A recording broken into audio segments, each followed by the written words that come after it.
হ্যাঁ,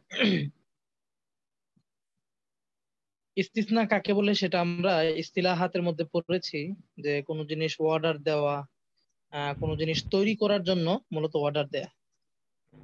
জি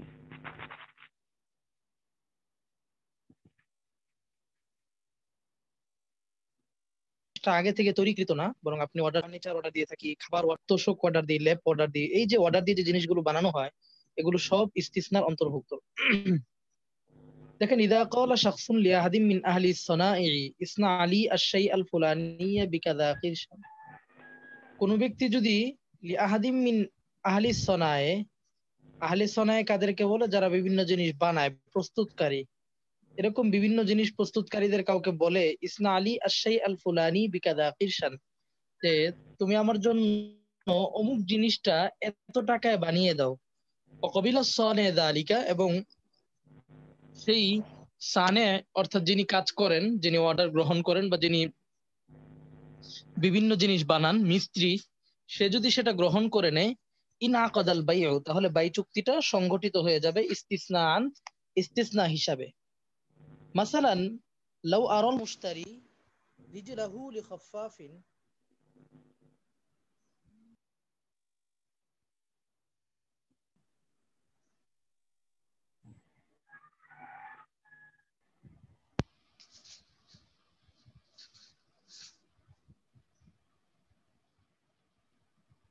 স্লাইডটা দেখতে পাচ্ছেন? জি দেখা যাচ্ছে।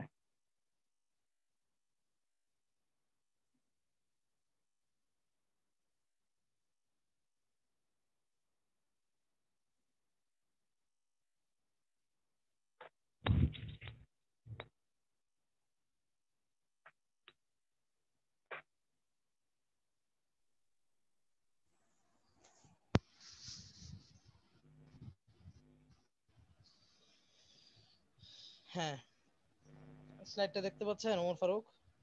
জি দেখা যাচ্ছে উস্তাদ। হ্যাঁ, মাসালান লাউ আরাল মুশতারি রিজলাহু লিখাফফাফিন, যেমন কোনো ব্যক্তি যদি তার পাটা কোনো খফাফ, অর্থাৎ যারা আপনার কি বানায়, মোজা বানায়। ওই যে মোজা বানায়, তাদেরকে পাটা দেখিয়ে বললো, এটা আগের যুগের একটা প্রচলন ছিল। হ্যাঁ, যে খফাফদের কাছে মানুষ গিয়ে পার সাইজ দেখাইতো, যে এই সাইজের একটা মোজা বানায় দাও, চামড়ার মোজা। তো কোনো ব্যক্তি এরকম খফাফকে তার পাটা দেখিয়ে বলল, ইসনা আলী জাউজাই খুফিম মিন নাউই সিখতিয়ানি আল ফুলানি, আমার জন্য সিখতিয়ানি কোয়ালিটির, এটা একটা কোয়ালিটির নাম ওই সময়ের, যেমন জাপানি, ফ্রেঞ্চ, এগুলো বর্তমান কোয়ালিটি। তো সিখতিয়ানি কোয়ালিটির জাউজাই খুফিন, এক জোড়া মোজা বানিয়ে দাও, বিকাদা কিরশান, এত টাকায়। কবিলা সানে, এবং সানে সেটা গ্রহণ করলো, তাহলে এটা একটা ইস্তিসনা চুক্তি। মোজা বানানোর চুক্তিটাও কি হতে পারে? ইস্তিসনা চুক্তি হতে পারে। যেমন আমরা বর্তমানে দেখি জুতা অর্ডার দিয়ে বানানো যায়, জি বিভিন্ন দোকান আছে, আমাদের মহল্লাও আছে এরকম, যে আপনি চাইলে আপনার মন মতো চুজ করে যে কোনো ধরনের যে কোনো ডিজাইনের জুতা বানাইতে পারবেন। তো এগুলো সব ইস্তিসনা চুক্তি। আও তাকাওয়ালা মা নাজ্জারিন, অথবা কোনো কাঠমিস্ত্রির সাথে কেউ কথা বললো, কি আলা আইয়াসনা আলাহু, যে কাঠমিস্ত্রি তাকে বানিয়ে দিবে জাওরাকান আও সাফিনাতান, কোনো ডিঙ্গি, নৌকা অথবা কোনো জাহাজ, এগুলো বানিয়ে দিবে। অবাইয়ানা লাহু তুলাহা ওয়া আরজাহা ওয়া আওসাফাহা লাজিমা, এবং সেও সে কাঠমিস্ত্রিকে নৌকার দৈর্ঘ্য, প্রস্থ এবং গুণাবলী বলে দিল। বর্তমান সময়ে যদি আমরা বলি, আমরা ফার্নিচার অর্ডার দিই কাঠমিস্ত্রির কাছে, ঠিক না? আমরা জি গিয়ে বলি যে আমার ফার্নিচারটা এত হাত লম্বা হবে, এত ফিট হবে, এমন প্রশস্ত হবে, এতগুলো তাক হবে, কাঠটা এই মানের হবে, বানিশটা এই মানের হবে, এগুলো সব ইস্তিসনা চুক্তি। ও কবিলান নাজ্জারু ইন আকাদাল ইস্তিসনা, এবং নাজ্জার যদি এটা গ্রহণ করে নেয়, তাহলে ইস্তিসনা চুক্তিটা সহি হয়ে যাবে। হ্যাঁ, সামনে পড়েন 389। كل شيء كل شيء تعمل استثناؤه يصح فيه الاستثناء على الإطلاق، وأما ما لم يتعامل باستثنائه إذا بين فيه المدة صار سلما দেখেন, وتعتبر فيه যে حينئذ জিনিসের মধ্যে ইস্তিসনার প্রচলন আছে ওই জিনিসে ইস্তিসনা হবে, যেটার মধ্যে ইস্তিসনার প্রচলন নাই সেখানে ইস্তিসনা হবে না। কুল্লু শাইইন তুউমিলা ইস্তিসনাউহু ইয়াসিহু ফীহিল ইস্তিসনা আলাল ইতলাক, মানে যেই ক্ষেত্রে যেই সব জিনিসগুলোতে যেসব আইটেমের মধ্যে ইস্তিসনা চুক্তির প্রচলন আছে সেখানে ইস্তিসনা চুক্তি হবে। ও আম্মা মালাম ইউতাআমাল বিইসতিসনাইহি, আর যেখানে ইস্তিসনার তাআমুল নেই তখন ইদা বুয়িনা ফিহিল মুদ্দা, সেখানে যদি মুদ্দতটা বলা হয় সর সালামান, সেটা সালাম হয়ে যাবে, ইস্তিসনা হবে না। দেখেন যেমন গাছের ফল ফলাদি, এর মধ্যে কি ইস্তিসনা হয় আমাদের সমাজে? হয় না। জি না। তো ফল ফলাদির মধ্যে সালাম চুক্তি হতে পারে। ফসলে তো ইস্তিসনা হয় না, ফসলে কি হবে? সালাম চুক্তি হবে। এরকম অনেক জিনিস আছে যেটা আমাদের সমাজে আসলে অর্ডার দিয়ে কেউ বানায় না, এগুলোর মধ্যে আসলে ইস্তিসনা চুক্তি হতে পারে না। যেমন নদীর মাছ, এখানেও ইস্তিসনা চুক্তি হয় না। দেখেন ইয়ালজামু ফিল ইস্তিসনাই ওয়াসফুল মাসনুই ওয়া তারিফুহু আলাল ওয়াজহিল মুওয়াফিক লিল মাতলুব। ইস্তিসনা চুক্তির মধ্যে আমরা ইস্তিলাহাতে পড়েছি, মাসনু বলা হয় সেই মাসনুটাকে, মানে যেই বস্তুটা অর্ডার দেওয়া হয়েছে ওই বস্তুর গুণাগুণ এবং তার পরিচয়টা আলাল ওয়াজহিল মুওয়াফিক লিল মাতলুব, মানে প্রত্যাশিত গুণ অনুযায়ী, প্রত্যাশিত পদ্ধতিতে, মানে উল্লেখ করা। মানে প্রত্যেকটা মাসনুই বস্তু, প্রত্যেকটা অর্ডারকৃত বস্তুর তার যে প্রত্যাশিত গুণগুলো আছে, প্রত্যাশিত দিকগুলো আছে, এটা ইস্তিসনা চুক্তির মধ্যে উল্লেখ থাকা। যেমন দেখেন আপনি একটা সুকেচ অর্ডার দিলেন, সুটকেচ। তো একটা সুটকেসে সাধারণত কি কি বিষয় থাকে? এটার মধ্যে আপনার কাঠ থাকবে, আপনার এরকম গ্লাস থাকবে, বার্নিশ থাকবে, হ্যাঁ, কিতাবের তাক থাকবে, এরকম অনেক বিষয় আছে, লক থাকবে। তো প্রত্যেকটা বিষয় যেটা আসলে গ্রাহক চান বা গ্রাহক এই বিষয়গুলো তলব করেন, গ্রাহকের চাহিদা থাকে, তো এই বিষয়গুলোতে আপনার ক্রেতা বিক্রেতার সাথে চূড়ান্ত করে নেওয়া যে এই বিষয়গুলো আসলে কে কি মানের দিবে। পরে পড়েন। لا يلزم في الاستثناء دفع الثمن حالا أي وقت العقد.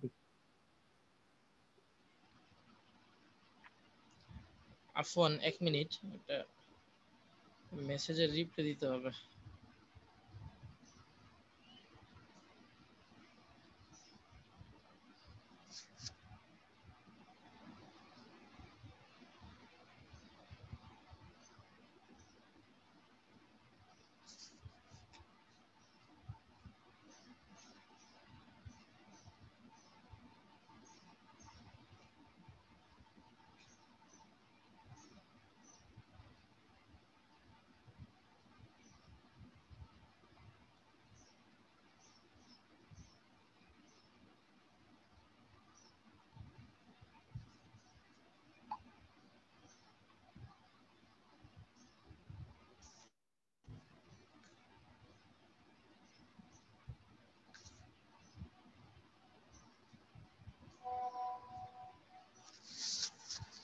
জি, লায়াল বিসমিল্লাহির রহমানির রহিম, মাদ্দা 391, লা ইয়ালজামু ফিল ইস্তিসনাই দাফউস সামানি হালান। ইস্তিসনা চুক্তির মধ্যে আপনার মূল্যটা একেবারে অগ্রিম দেয়া এটা শর্ত না।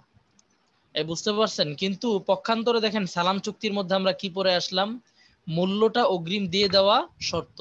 জি সালাম চুক্তির মধ্যে কেউ যদি মূল্যটা একেবারে এক মুঠে মূল চুক্তিতে পরিশোধ না করে, সালাম চুক্তি সম্পাদিত হয় না। সালাম চুক্তির জন্য শর্ত এটা মূল্যটা একেবারে চুক্তির মজলিসেই দিয়ে দেওয়া। কিন্তু ইস্তিসনার মধ্যে মূল্যটা এক দফায় দিয়ে দেওয়া শর্ত না, বরং এখানে গ্রাহক চাইলে এটাকে ধীরে ধীরে দিতে পারেন। পড়েন। আমরা তো আমাদের সমাজে এটাই দেখি, আমরা যে ফার্নিচার অর্ডার দিই, আমরা কি এক দফায় সব টাকা দিয়ে দিই? না, আমরা ল্যাপ অর্ডার দিই, তোশক অর্ডার দিই, অনেক সময় খাবার অর্ডার করি। এগুলো কিন্তু আমরা এক দফায় সবকিছু দিয়ে দেই না, এটা ভাগে ভাগে আমরা দিই। আমাদের সমাজে যে প্রচলন এটা শরিয়া সম্মত। জি, إذا عقد الاستثناء فليس لأحد العاقدين الرجوع وإن لم يكن المصنوع দেখেন على এটা الأوصاف. একটা গুরুত্বপূর্ণ বিষয়।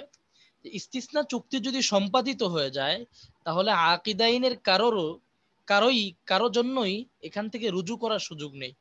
আপনি ফার্নিচার অর্ডার দিয়েছেন, দোকানদার কাঠ টাট কিনে বানানো শুরু করেছে, আপনি 2 দিন পরে গিয়ে বললেন ভাই আমি নিব না, এই রুজু করার সুযোগ নেই। কারণ ইস্তিসনা এটা হানাফি মাযহাবের মুফতাবিহি কওল অনুযায়ী ইমাম আবু ইউসুফের কওল অনুযায়ী, এবং এটাই মুফতাবিহি কওল, ইস্তিসনা এটা আকদুন লাজিমুন, এটা একটা আবশ্যকীয় চুক্তি।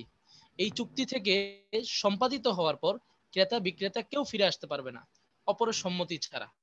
ওয়াইদা লাম ইয়াকুনিল মাসনু আলাল আওসাফিল মাতলুবাতিল মুবায়্যানা, হ্যাঁ যদি পণ্য বানানোর পর পণ্যটা যদি প্রত্যাশিত গুণের উপর না থাকে, আপনি যেই মানের ফার্নিচার অর্ডার করেছেন সেই মানের ফার্নিচার হয়নি, আপনি সোফা অর্ডার করেছেন, দিতে বলেছেন কাঠ এক মানের, দিয়েছে আরেক মানের, যদি প্রত্যাশিত গুণে পণ্যটা না পাওয়া যায়, কানাল মুস্তাসনি মুখাইয়ারান, তখন অর্ডার দাতা তিনি ইখতিয়ার প্রাপ্ত হবেন, তিনি চাইলে সেটা নিবেন অথবা নিবেন না।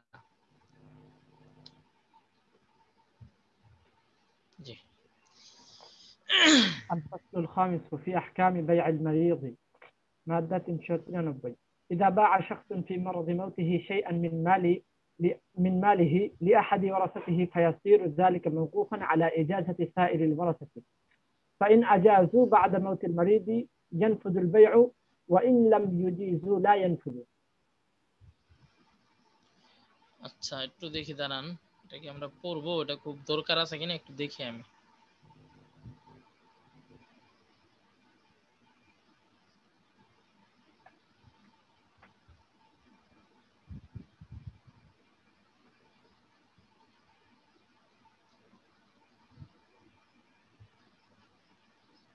এটা পড়ার দরকার নেই, আমরা পরেরটা পড়েন। ফি হাক্কি বাইল ওয়াফা আল ফাসলুস সাদিসু। الفصل السادس في حق بيع الوفاء. كما أن البائع وفاء له أن يرد الثمن ويأخذ المبيع، كذلك للمشتري أن يرد المبيع ويسترد ثمنه. দেখেন আমরা বাইবিল ওয়াফার কিছু সূরত আমরা ইস্তিলাহাতের মধ্যে পড়েছি, ঠিক না? বাইবিল ওয়াফাটা আসলে কি? বাইবিল ওয়াফাটা আমরা যেমনটা পড়েছি সেটা হচ্ছে, এটা হচ্ছে ঋণের একটা বিকল্প। অনেক সময় দেখা যায় আমাদের সমাজে মানুষ করদে হাসানা দিতে রাজি হয় না, সেক্ষেত্রে আসলে কি করণীয়? তো সেক্ষেত্রে করণীয় হলো, যেমন দেখেন আমার কাছে একটা দামি ল্যাপটপ আছে, এখন আমার 30,000 টাকা প্রয়োজন, আমি আমার এক বন্ধুকে অফার করলাম তুমি আমাকে 30,000 টাকা দাও, তো সে দিতে রাজি হচ্ছে না, তখন আমি আমার ল্যাপটপটা তার কাছে বিক্রি করে দিলাম, বিক্রি করে তার কাছ থেকে আমি 30,000 টাকা নিলাম, এই শর্তে যে 1 মাস পরে আমি তাকে 30,000 টাকা ফেরত দিলে সে আমাকে ল্যাপটপটা ফেরত দিয়ে দিবে। তো দেখেন এটা মূলত বাইবিল ওয়াফা, যেটা ঋণের পরিবর্তে একটা বিকল্পমূলক চুক্তি। তো এই বাইবিল ওয়াফার জন্য কি কি শর্ত, এটা সহি হওয়ার জন্য সেই আলোচনাটাই এখানে করবে। প্রথমে এটার পরিচিতি দিচ্ছে যে কামা আন্নাল বাইআ ওয়াফাআন, বাইবিল ওয়াফার মধ্যে বিক্রেতা তিনি অঙ্গীকারে আবদ্ধ হন, ওয়াফাআন লাহু তার জন্য এই অঙ্গীকার থাকে। এখানে বিক্রেতাকে, যিনি ঋণ গ্রহীতা, যিনি ঋণ চাচ্ছেন, তো তার জন্য এই অঙ্গীকার থাকে আইয়ারুদ্দাস সামান ওয়া ইয়াখুদাল মাবি, সে ওই যে 1 মাস পরে গিয়ে সে সামানটা ফিরিয়ে দিয়ে তার ল্যাপটপটা সে ফিরে নিয়ে আসবে, পুনরায় নিয়ে আসবে। কাযালিকা লিল মুশতারি আইয়ারুদ্দাল মাবি, এমনি ভাবে ওই যে আমার বন্ধুর কথা বলছিলাম তিনি হচ্ছেন মুশতারি, এমনি ভাবে ক্রেতার জন্য 1 মাস পরে তিনি পণ্যটা ফিরিয়ে দিবেন, ওয়াস্তারিদ্দাস সামান, এবং তিনি তার সামানটা ফিরিয়ে নেবেন, তিনি তার মূল্যটা ফিরিয়ে নেবেন। এর অর্থ সাপোজ এটা একটা ঋণের মতোই আপনার, আমি একজনকে 30,000, একজন থেকে 30,000 টাকা নিলাম, এটা আবার 1 মাস পরে আমি ফেরত দিয়ে দিলাম, মাঝখানে শুধু ল্যাপটপটা এটা ব্যবহার হয়েছে। জি। ليس للبائع ولا للمشتري بيع مبيع الوفاء لشخص آخر. দেখেন বায় কিংবা মুশতারি কারোর জন্যই বাইবিল লফার ক্ষেত্রে এই পণ্যটা অন্যত্র বিক্রি করা জায়েজ নেই। যেমন আমি যে ল্যাপটপটা আমার বন্ধুর কাছে বিক্রি করলাম, বিক্রি করে 30,000 টাকা নিলাম, তার সাথে তো আমার চুক্তি হয়েছে যে 1 মাস পর আমি ল্যাপটপটা আবার ফিরে নিয়ে আসবো। তো এই 1 মাসের মধ্যে, এর আগে কিংবা পরে আমার বন্ধুর জন্য আমার ল্যাপটপটা অন্যত্র বিক্রি করার সুযোগ নাই, কারণ সে অঙ্গীকারে আবদ্ধ, এটা 1 মাস পরে ফিরিয়ে দিবে। হুম। إذا شرط في بيع الوفاء أن يكون قدر من منافع المبيع للمشتري صح ذلك. مثلا لو تقاول البائع والمشتري وتراضيا على أن الكرم المبيع بيع وفاء، تكون غلته مناصفة بين البائع والمشتري صح، ولزم الإيفاء بذلك على وجه المشروع. দেখেন বাইবিল ওয়াফার মধ্যে যদি এটা শর্ত করা হয় আইয়াকুনা কাদরুম মিন মানাফিল মাবি, পণ্যের একটা সুনির্দিষ্ট মুনাফা, এটা লিল মুশতারি ক্রেতার জন্য হবে, এখানে ক্রেতাকে যিনি ঋণদাতা তিনিই ক্রেতা, তাহলে এটা সহি আছে। জি যেমন দেখেন আমরা এখানে যদি ল্যাপটপ না বলে একটা একটা বাগানের কথা বলি, আঙ্গুর বাগান। আমি মাওলানা ওমর ফারুক থেকে 1 লাখ টাকা ধার নিলাম, নিয়ে এটা কিভাবে নিলাম? বাইবিল অফার স্রোতে। অর্থাৎ আমি আমার একটা আঙ্গুর বাগান ওমর ফারুকের কাছে বিক্রি করে দিলাম 1 লাখ টাকায়, এবং তার কাছ থেকে আমি 1 লাখ টাকা নিলাম কি চুক্তিতে, যে 1 মাস পরে আমি তাকে 1 লাখ টাকা ফেরত দিয়ে আবার আমার আঙ্গুর বাগানটা নিয়ে নিব। এই 1 মাসের মধ্যে এই আঙ্গুর বাগানে যে ফল হবে, এই ফলটা কে পাবে?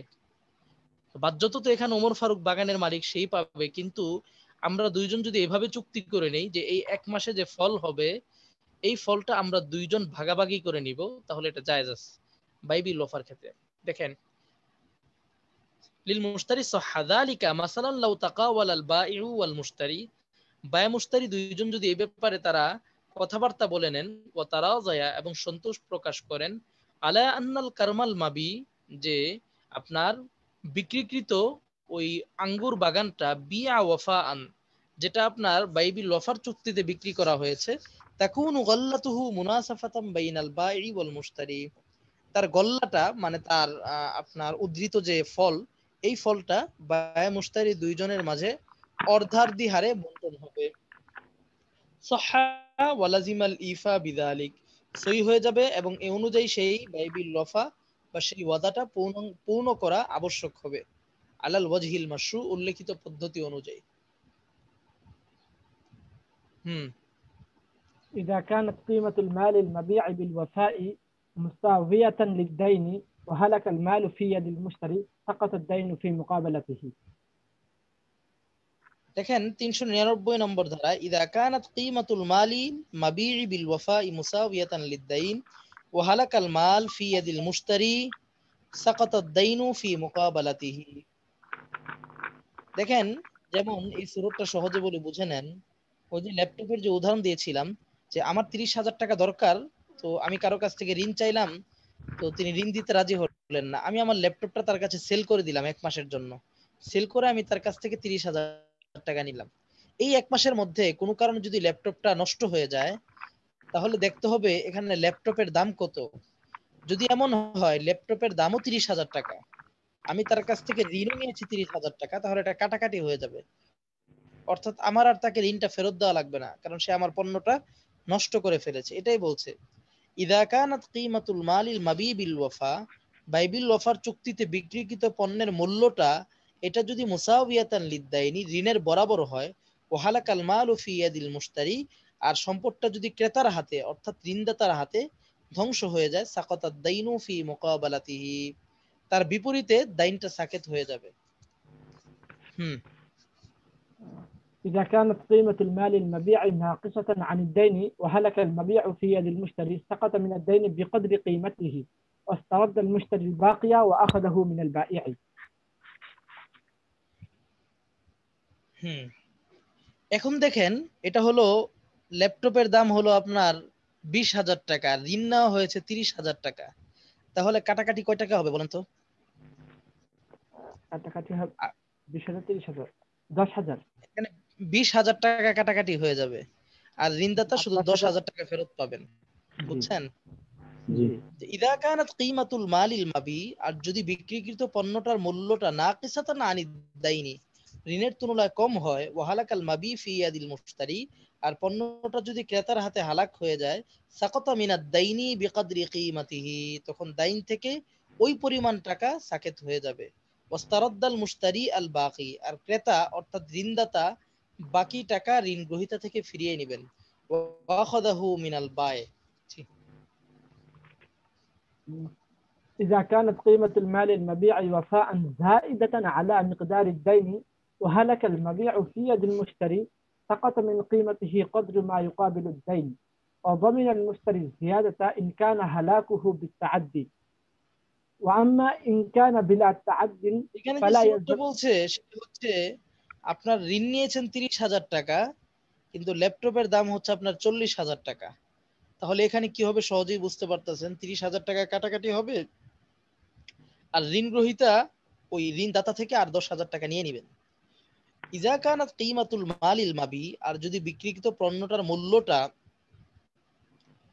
আল মাবি ওয়াফাআন মানে যেটা বাইবিল ওয়াফার চুক্তিতে যে পণ্যটা বিক্রি করা হয়েছে এটার মূল্যটা যদি যাইদাতান আলা মিকদারিদ দাইন, দাইনের তুলনায় বেশি হয়, ওয়াহালাকাল মাবি ফি ইয়াদিল মুশতারি, আর পণ্যটা যদি ক্রেতার হাতে হালাক হয়ে যায়, সাকাতা মিন কিমাতিহি কদরু মা ইউকাবিলুদ দাইন, তাহলে ওই পণ্যের মূল্য থেকে ঋণ পরিমাণ সাকেত হয়ে যাবে। অর্থাৎ ঋণের পরিমাণ যদি 30,000 টাকা হয়, পণ্যের বিনিময়ে থেকে 30,000 টাকা সাকেত হয়ে যাবে। আর পণ্যের যে অতিরিক্ত মূল্যটা 30,000-এর বেশি 10,000 টাকা, ও জমিনাল মুশতারি আর জিয়াদাতা, ক্রেতা ওই 10,000 টাকা ওই অতিরিক্তটার জামিন হবে। কখন? ইনকানা হালাকুহু বিত্তাআদ্দি, যদি এই পণ্য নষ্ট হয়ে যাওয়া বা ধ্বংস হয়ে যাওয়াটা তাআদ্দির কারণে হয়। আম্মা ইনকানা বিলা তাআদ্দিন, আর যদি কোনো তাআদ্দিন না থাকে, অর্থাৎ এটা তার অনিচ্ছায় হয়েছে, অনাকাঙ্ক্ষিত হয়েছে, ফালা ইয়ালজামুল মুশতারি আদাউ তিলকা জিয়াদা, তখন ক্রেতা ওই অতিরিক্তটা দিতে তিনি বাধ্য থাকবেন না। অর্থাৎ বাইবিল অফার মধ্যে যিনি এখানে ক্রেতা অর্থাৎ ঋণদাতা, তার কাছে মূলত এই পণ্যটা আমানা হিসাবে থাকে। আর আমানাতের সম্পদ এটা যদি বেলা তাআদ্দি হালাক হয়, তাহলে আমিন তিনি জামিন হন না। আর যদি এটা তাআদ্দির সাথে হালাক হয়, তাহলে যিনি আমিন তিনি জামিন হন। জি। إذا مات أحد المتبايعين وفاء انتقل حق الفسخ للوارث. হ্যাঁ, ক্রেতা বিক্রেতার কেউ যদি মৃত্যুবরণ করেন বাইবিল ওয়াফার মধ্যে, তখন ওয়ারিসদের এই বাইবিল ওয়াফাটাকে ফসখ করার হকটা ওয়ারিসদের কাছে মুনতাকিল হয়ে যায়। মানে এই ক্রয় বিক্রয় চুক্তি বহাল রাখা না রাখা এই দায়িত্বটা ওয়ারিসরা পেয়ে যান। তারা চাইলে এটা বহাল রাখতে পারবেন, চাইলে এটা ফসখ করে দিতে পারবেন। ليس لسائر الغرماء التعرض للمبيع وفاء ما لم يستوفي المشتري دينه. আচ্ছা ঠিক আছে, এখান থেকে পড়বো নি কালকে, এখানে কিছু আলোচনা আছে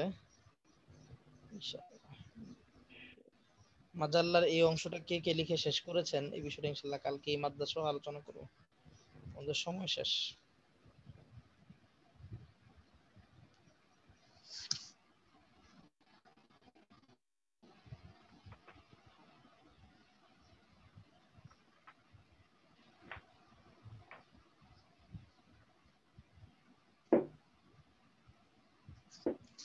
যেহেতু সকলেই আছেন আমি একটু সময় নিচ্ছি।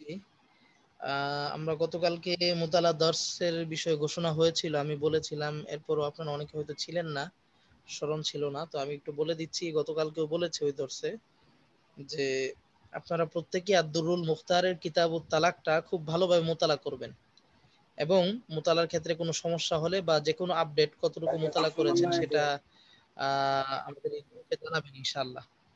জি, এরপর ইনশাআল্লাহ আমি আগামী দর্সে তালাকের উপর বিস্তারিত আলোচনা করব। জাযাকাল্লাহ।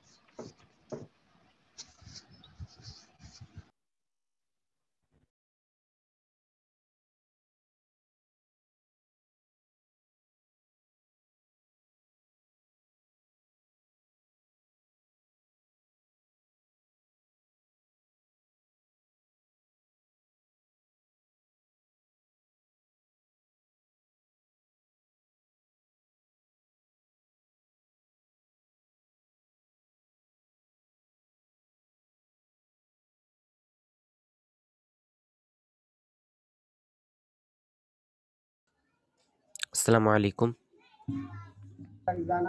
ওয়ালাইকুম আসসালাম।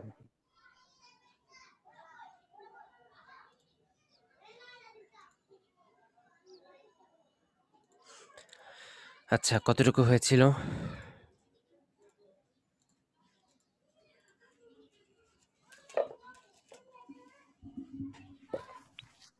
ছিল 380 না 370।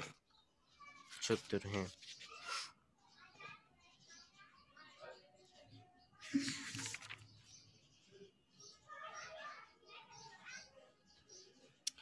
তিনশত 67 পড়েন দেখি যার সিরিয়াল।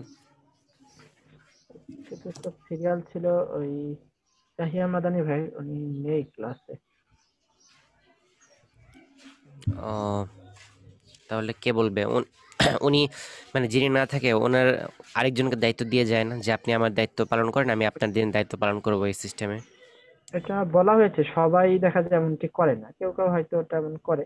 আর অনেকে এবং ওই যে বলেছিলেন উস্তাদ যে মনে করিয়ে দেওয়ার জন্য যার যেদিন থাকে, এটা মেসেজও দিয়েছি আমি, সে মেসেজও দেখা যাচ্ছে এখনো দেখেনি। ও, অনলাইনে নাই মনে হয়। জি জি, তাহলে কে বলবে? আমি বলবো। জি বলেন। বিসমিল্লাহির রহমানির রহিম। 367 الناس والعامد في اليمين والطلاق والعتاق ومحظورات الاحترام سواء। যে কোনো ভুলকারী ব্যক্তি অথবা ইচ্ছাকৃত ভাবে ভুলভাবে অথবা ইচ্ছাকৃত ভুলবশত কিংবা ইচ্ছাকৃত ভাবে কসমকারী ব্যক্তি, তালাক এবং হলো গোলাম আজাদ করা, এবং যে সকল বিষয় মাহজুরাতুল ইহরাম আছে, হারামের যেসব বিষয়গুলো আছে, এইসব বিষয়ের ক্ষেত্রে যদি এই কি করে, কসম করে, তাহলে সে একই রকম হবে। অর্থাৎ যে ভুলবশত করুক অথবা ইচ্ছাকৃত করুক, উভয়ের বিধান একই রকম হবে।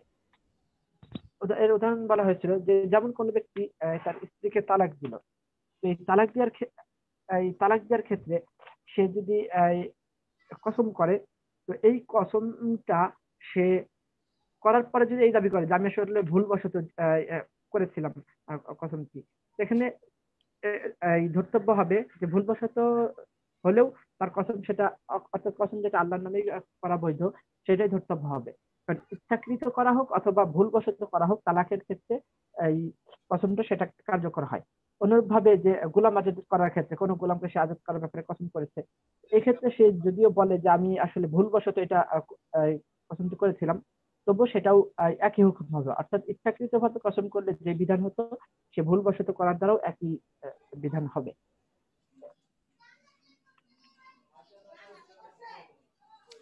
আচ্ছা, মাশাআল্লাহ।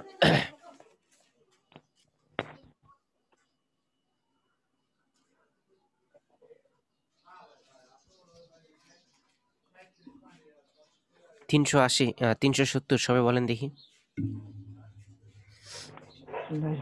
نص بسم الله الكتاب الرحمن الرحيم. بالسنة المشهورة نص الكتاب التي تلقاها العلماء بالسنة بالقبول المشهورة جائز। التي تلقاها علماء نص الكتاب بالقبول بالسنة جائز। কিতাবুল্লাহকে রহিত করা যে মশহুর সুন্নাতুল মাশহুরা, সুন্নাতে মাশহুরা দ্বারা, মশহুর কিতাব আল্লাতী বিসুন্নাতুল তালকাহাল উলামা, মাশহুরাতে, যেটা যে মশহুর বিষয়টি উলামায়ে কেরাম তারা গ্রহণ করে নিয়েছেন, হাদিস উলামায়ে কেরাম গ্রহণ করে নিয়েছেন, তা দ্বারা সেক্ষেত্রে এটা জায়েজ হবে। অর্থাৎ কিতাবুল্লাহ বা কিতাবুল্লাহ সুন্নাতে রহিত মাশহুরা করা দ্বারা রহিত করা বৃদ্ধি করাটা জায়েজ হবে, যে বিষয়টা উলামায়ে কেরাম হবে।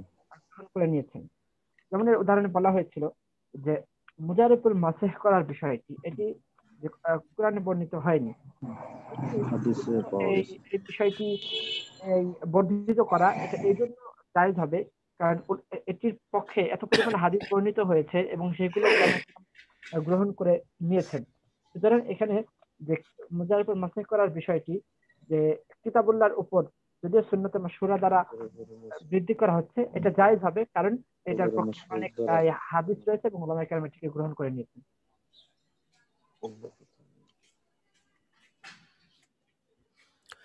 আচ্ছা, তো আজকে হচ্ছে আমাদের 371। হ্যাঁ, পড়েন দেখি। বিসমিল্লাহির রহমানির রহিম। আন-নাসসু আকওয়া মিনাল উরফি। 371 নং কায়দা।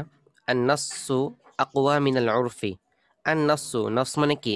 অর্থাৎ এমন হুকুম যেটা কোরআন হাদিসে বর্ণিত। তো আন-নাসসু আকওয়া মিনাল উরফি, কোরআন হাদিসে বর্ণিত যে বিষয়গুলো, এগুলো আকওয়া মিনাল উরফ। উরফ মানে সামাজিক প্রচলন, সামাজিক প্রচলনের চেয়ে শক্তিশালী। তো কোরআনে বর্ণিত, কোরআন হাদিসে বর্ণিত বিধান, এগুলো সামাজিক যে প্রচলন আছে এর থেকেও বেশি শক্তিশালী। অর্থাৎ ইতিপূর্বে আমরা পড়েছিলাম যে সামাজিক প্রচলন এটা কিন্তু একটি শক্তিশালী বিষয়। অর্থাৎ কোনো হুকুম যদি সামাজিক প্রচলন হয় এবং সেটার বিরুদ্ধে কোনো নস না থাকে, তাহলে ওই সামাজিক প্রচলনটা কেমন যেন শরঈ হুকুম গণ্য হয়, শরঈ হুকুমে গণ্য হয়। তো এখানে বলতেছে যে সামাজিক প্রচলন থাকলে শরঈ হুকুমে গণ্য হয়, ঠিক আছে, কিন্তু সামাজিক প্রচলনটা নসের থেকে শক্তিশালী না। সুতরাং কোনো সমাজে যদি কোনো একটা প্রচলন থাকে এবং ওই প্রচলনের বিরুদ্ধে কোনো নস পাওয়া যায়, কোরআন হাদিসে কোনো কথা পাওয়া যায় ওই প্রচলনের বিরুদ্ধে, তাহলে ওই প্রচলনটা শরঈ হুকুম হিসেবে গণ্য হবে না। ঠিক আছে? তো সুতরাং কোনো সমাজে যদি মদ, জুয়া, চুরি, ডাকাতি, ছিনতাই এগুলোর প্রচলন হয় এখন এগুলোর প্রচলন হয়েছে দেখে কি এগুলো হুকুম হয়ে যাবে? বলতেছে যে না, হুকুম হবে না, কারণ এগুলো যদিও প্রচলন হয়ে গেছে কিন্তু এগুলোর বিরুদ্ধে নসে বিধান রয়েছে, নসের মধ্যে স্পষ্ট বিধান রয়েছে এগুলোর বিরুদ্ধে। তো সুতরাং এ সমস্ত ক্ষেত্রে মদ জুয়া এই সমস্ত ক্ষেত্রে এগুলো প্রচলন হলেও এগুলো ধর্তব্য হবে না, এগুলো সামাজিক হুকুম হিসেবে গণ্য হবে না। আচ্ছা, এটা বললো আন-নাসসু আকওয়া মিনাল উরফ, যে নস এটা সামাজিক প্রচলনের চেয়ে বেশি শক্তিশালী। এরপরে 372, হ্যাঁ পড়েন। النص يحتاج إلى التعليل بحكم غيره لا بحكم نفسه. النص النص يحتاج إلى التعليل بحكم غيره لا بحكم نفسه. النص يحتاج إلى التعليل, নাস মানে কাকে বলে? কোরআন হাদিসে বর্ণিত হুকুম। তো কোরআন হাদিসে যে হুকুমগুলো বর্ণিত আছে, ইয়াহতাজু ইলা তালিলি বিহুকমি গায়রিহি, গায়রিহি মানে বিহুকমি গায়রিন নাসসি। তো কোরআন হাদিস নির্ধারিত বিহুকমি গায়রিন নাসসি, তো মানে নাস মানে কি? কোরআন হাদিসে বর্ণিত হুকুম। তাহলে বিহুকমি গায়রিন নাসসি, কোরআন হাদিসে নির্ধারিত হুকুম ছাড়া হ্যাঁ অন্য কোনো হুকুম সাব্যস্ত করতে হলে আহ, ওই ওই যে হুকুমটা আছে সেটা ইয়াহতাজু ইলা তালিল, সেটা কারণের দিকে মুখাপেক্ষী। অর্থাৎ কোরআন হাদিস নির্ধারিত হুকুম ছাড়া অন্য কোনো হুকুম যদি কেউ সাব্যস্ত করতে চায় তাহলে সেক্ষেত্রে তাকে কারণ দর্শাইতে হবে। আন-নাসসু ইয়াহতাজু ইলা তালিলি বিহুকমি গায়রিহি, যে নস এটা কারণের মুখাপেক্ষী, ইলা তালিল কারণের মুখাপেক্ষী, অর্থাৎ কারণ দেখাইতে হয় কখন? বিহুকমি গায়রিহি, যখন কোরআন হাদিস নির্ধারিত হুকুম ছাড়া বা নস ছাড়া অন্য কোনো হুকুমের দিকে অন্য কোনো হুকুমটাকে সাব্যস্ত করতে হয় তখন। তো আন-নাসসু ইয়াহতাজু ইলা তালিলি বিহুকমি গায়রিহি, এখানে একটি মাহযুফও ধরা যায়, বিসুবুতি হুকমি গায়রিহি, ঠিক আছে, বিসুবুতি হুকমি গায়রি নাসসি, অর্থাৎ কোরআন হাদিস নির্ধারিত হুকুম ছাড়া অন্য কোনো হুকুম সাব্যস্ত করতে হলে সেক্ষেত্রে তালিলের প্রয়োজন রয়েছে। লা বিহুকমি নাফসিহি, তবে স্বয়ং কোরআন হাদিসের হুকুম প্রমাণিত করতে, স্বয়ং কোরআন হাদিসের হুকুম সাব্যস্ত করতে কোনো তালিলের প্রয়োজন নাই। ঠিক আছে, লা ইয়াহতাজু ইলা তালিল বিহুকমি নাফসিহি মানে নাফসিন নস, তাহলে স্বয়ং কোরআন হাদিসের হুকুম সাব্যস্ত করতে কোনো রকম তালিল বা কারণ দর্শানোর প্রয়োজন নাই। কিন্তু কোরআন হাদিসে বর্ণিত নাই এমন কোনো বিষয়ের ব্যাপারে, এমন কোনো বিষয় যদি কেউ সাব্যস্ত করতে চায় তাহলে সেক্ষেত্রে তাকে কারণ দর্শাইতে হবে। ঠিক আছে, সেক্ষেত্রে কারণ দর্শানো ছাড়া তার ওই হুকুম গ্রহণ করা হবে না। এখন এটার মেসাল কি হতে পারে? যেমন আমরা দেখি যে আমরা মোজার উপর মাসাহ করার হুকুম নাসের মধ্যে পাওয়া যায়। ঠিক আছে, প্রচুর হাদিস পাওয়া যায়, হাদিস মাশহুর, যার মাধ্যমে সাব্যস্ত হয় যে মোজার উপর মাসাহ করা যাবে বা হুকুম রয়েছে। এখন এই যে মোজার উপর মাসাহ করার যে হুকুম, এটার জন্য কোনো কারণ দর্শানোর প্রয়োজন আছে কিনা, কোনো তালিলের প্রয়োজন আছে কিনা? তো বলতেছে যে না, এই ব্যাপারে কোরআন হাদিসে বর্ণিত আছে এমন হুকুমে তালিলের প্রয়োজন নেই। তো সুতরাং কেউ এই কথা বলতে পারবে না যে এখানে কোরআন কেন কেন মোজার উপরে মাসাহ করার কথা বলছে, অথচ তাকাজা তো ছিল মোজার নিচে মাসাহ করা। ঠিক আছে, মোজার নিচে মাসাহ করা, উপরে কেন মাসাহ করবে? এটা তো মাথায় ধরে না। অথবা যদি কেউ এরকম বলতে চায় যে তায়াম্মুম দ্বারা হচ্ছে মানুষকে পবিত্র করে, তায়াম্মুম মানুষকে পবিত্র করে, যেটা হচ্ছে অজুর বিকল্প। এখন দরকার তো ছিল মানুষের শরীরকে খারাপ জিনিস থেকে পাক করা, মানে মানুষের শরীর থেকে ময়লা দূর করা, তাহলে না সে পবিত্র হতে পারে, এরপরে নামাজ দাঁড়িতে পারে। কিন্তু তায়াম্মুমের মাধ্যমে মানুষের শরীরকে আরো কেন নাপাক, মানে আরো কেন ময়লাযুক্ত করা হচ্ছে? তো এরকম কেউ তালিল যদি খুঁজতে চায় তাহলে তাকে বলা হবে যে এই আপনার যে তালিল, আপনি যে তালিল কারণ দর্শাতে বলছেন বা তালিল খুঁজতেছেন, এটা গ্রহণযোগ্য না। কারণ তায়াম্মুম বলেন, মোজার উপর মাসাহ বলেন, এই সবগুলো বিষয়ই নস দ্বারা প্রমাণিত, নসে আছে। তো নসে যে হুকুমটা আছে ওই হুকুমটা সাব্যস্ত করতে কোনো প্রকার তালিল বা ব্যাখ্যা কেউ চাইতে পারবে না। ঠিক আছে, কোনো রকম তালিল বা ব্যাখ্যা চাওয়ার কোনো সুযোগ নেই। তালিল বা ব্যাখ্যা ওই সমস্ত ক্ষেত্রে চাইতে হবে বা চাওয়ার সুযোগ রয়েছে যে সমস্ত ক্ষেত্রে নসে বর্ণিত নেই। তো নসে বর্ণিত নেই কিরকম? যেমন নসের মধ্যে বর্ণিত আছে যে 6টি বিষয়ে ওয়াজনান ওয়াজনান কাইলিন বিকাইলিন যদি কেউ কি করে আম, আদান প্রদান করে, তাহলে তাহলে অতিরিক্তটা কি হবে? সুদ হবে। এটা নসের মধ্যে এই বলা হয়েছে। এখন আপনি একটা হুকুম সাব্যস্ত করলেন যে কেউ যদি এক হালি ডিমের বদলে আরেক হালি ডিম ক্রয় করে তাহলে এখানে কম বেশি করা যাবে না। তাহলে এই যে আপনি এখানে একটা হুকুম দিলেন ডিমের ব্যাপারে, কিন্তু নসের মধ্যে কিন্তু ডিমের ব্যাপারটা নাই। তাহলে এখানে যে হুকুমটা দিলেন, তাহলে এই হুকুমটা কি হবে না, এটার কারণ দর্শাতে হবে। এই হুকুমটা কারণ দর্শাতে হবে, কারণ ডিমের কথাটা নসের মধ্যে নাই। ঠিক আছে? তো নসের মধ্যে যে হুকুমগুলো আছে এগুলো এগুলোর ব্যাপারে কোনো কারণ দর্শাইতে হয় না, বরং নসের হুকুমগুলো যেভাবে নাজিল হয়েছে ওভাবে পালন করতে হয়। এর পেছনে কারণ খোঁজা যায় না। কারণ খুঁজতে হয় কোথায়, তালিল খুঁজতে হয় কোথায়, যে সমস্ত হুকুম নসে নাই, নসে সাব্যস্ত নাই, বরং মানুষ সাব্যস্ত করতেছে নসের বাহিরের কোনো হুকুম, তখন তাকে কারণ দর্শাতে বলা হবে যে তুমি এটা কেন করতেছো। তখন যদি সে যুক্তিযুক্ত কারণ দর্শাতে পারে তখন গ্রহণযোগ্য হবে, আর যুক্তিযুক্ত কারণ দর্শাতে না পারলে তখন সেটা বাতিল হয়ে যাবে।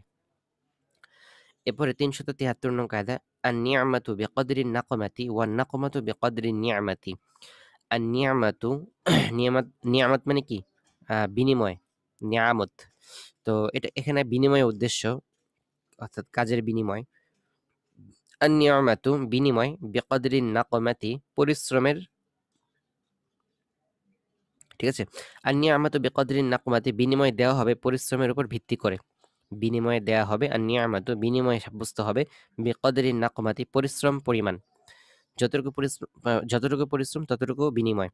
ওয়ান নাকমাতু বিকদরি নিয়ামাতি এবং পরিশ্রম হবে নিয়ামত বা বিনিময়ের সমান সমান। অর্থাৎ এখানে বলল যে বিনিময় যতটুকু আছে পরিশ্রম ততটুকু হইতে হবে, অথবা পরিশ্রম ততটুকুই হইতে হবে যতটুকু বিনিময়ে আছে। তাহলে আন-নিয়ামাতু বিকদরি নাকমাতি মানে বিনিময় ততটুকুই, পরিশ্রম যতটুকু। এর দ্বারা কি উদ্দেশ্য? অর্থাৎ আপনি মনে করেন কাউকে কাজ করাবেন। আপনি কোনো মিস্ত্রিকে ডেকে আনলেন রাজমিস্ত্রি কাজের জন্য। আপনি তাকে একটা কাজ করাবেন। তো যত রকম কাজ তার মাধ্যমে আপনি করাতে চান, সবকিছু আগে চুক্তি করে নিতে হবে। ঠিক আছে? চুক্তির মাধ্যমে যতগুলো টাকা ফায়সালা হয়, ওই ওই কাজটা করা হলে ওই যে ওই লোকটা ততটুকু পরিমাণেই টাকা পাবে, এর বেশি পাবে না। ঠিক আছে? যেহেতু তার সাথে চুক্তি করা হয়েছে। তাহলে আন-নি'মাতু সে বিনিময়ে ততটুকুই পাবে, বিকদরি নাকমাতি যতটুকু সে পরিশ্রম করেছে। ওয়ান নিকমাতু এবং সে ততটুকুই পরিশ্রম করবে। ঠিক আছে? ওয়ান নাকমাতু সে ততটুকুই পরিশ্রম করবে, বিকদরি নিয়ামাতি যতটুকু সে বিনিময়ে পাচ্ছে। তো সুতরাং কোনো মিস্ত্রি যদি তার সাথে কথা হয়েছে যে তুমি এতটুকু কাজ করবা, সে কি করলো?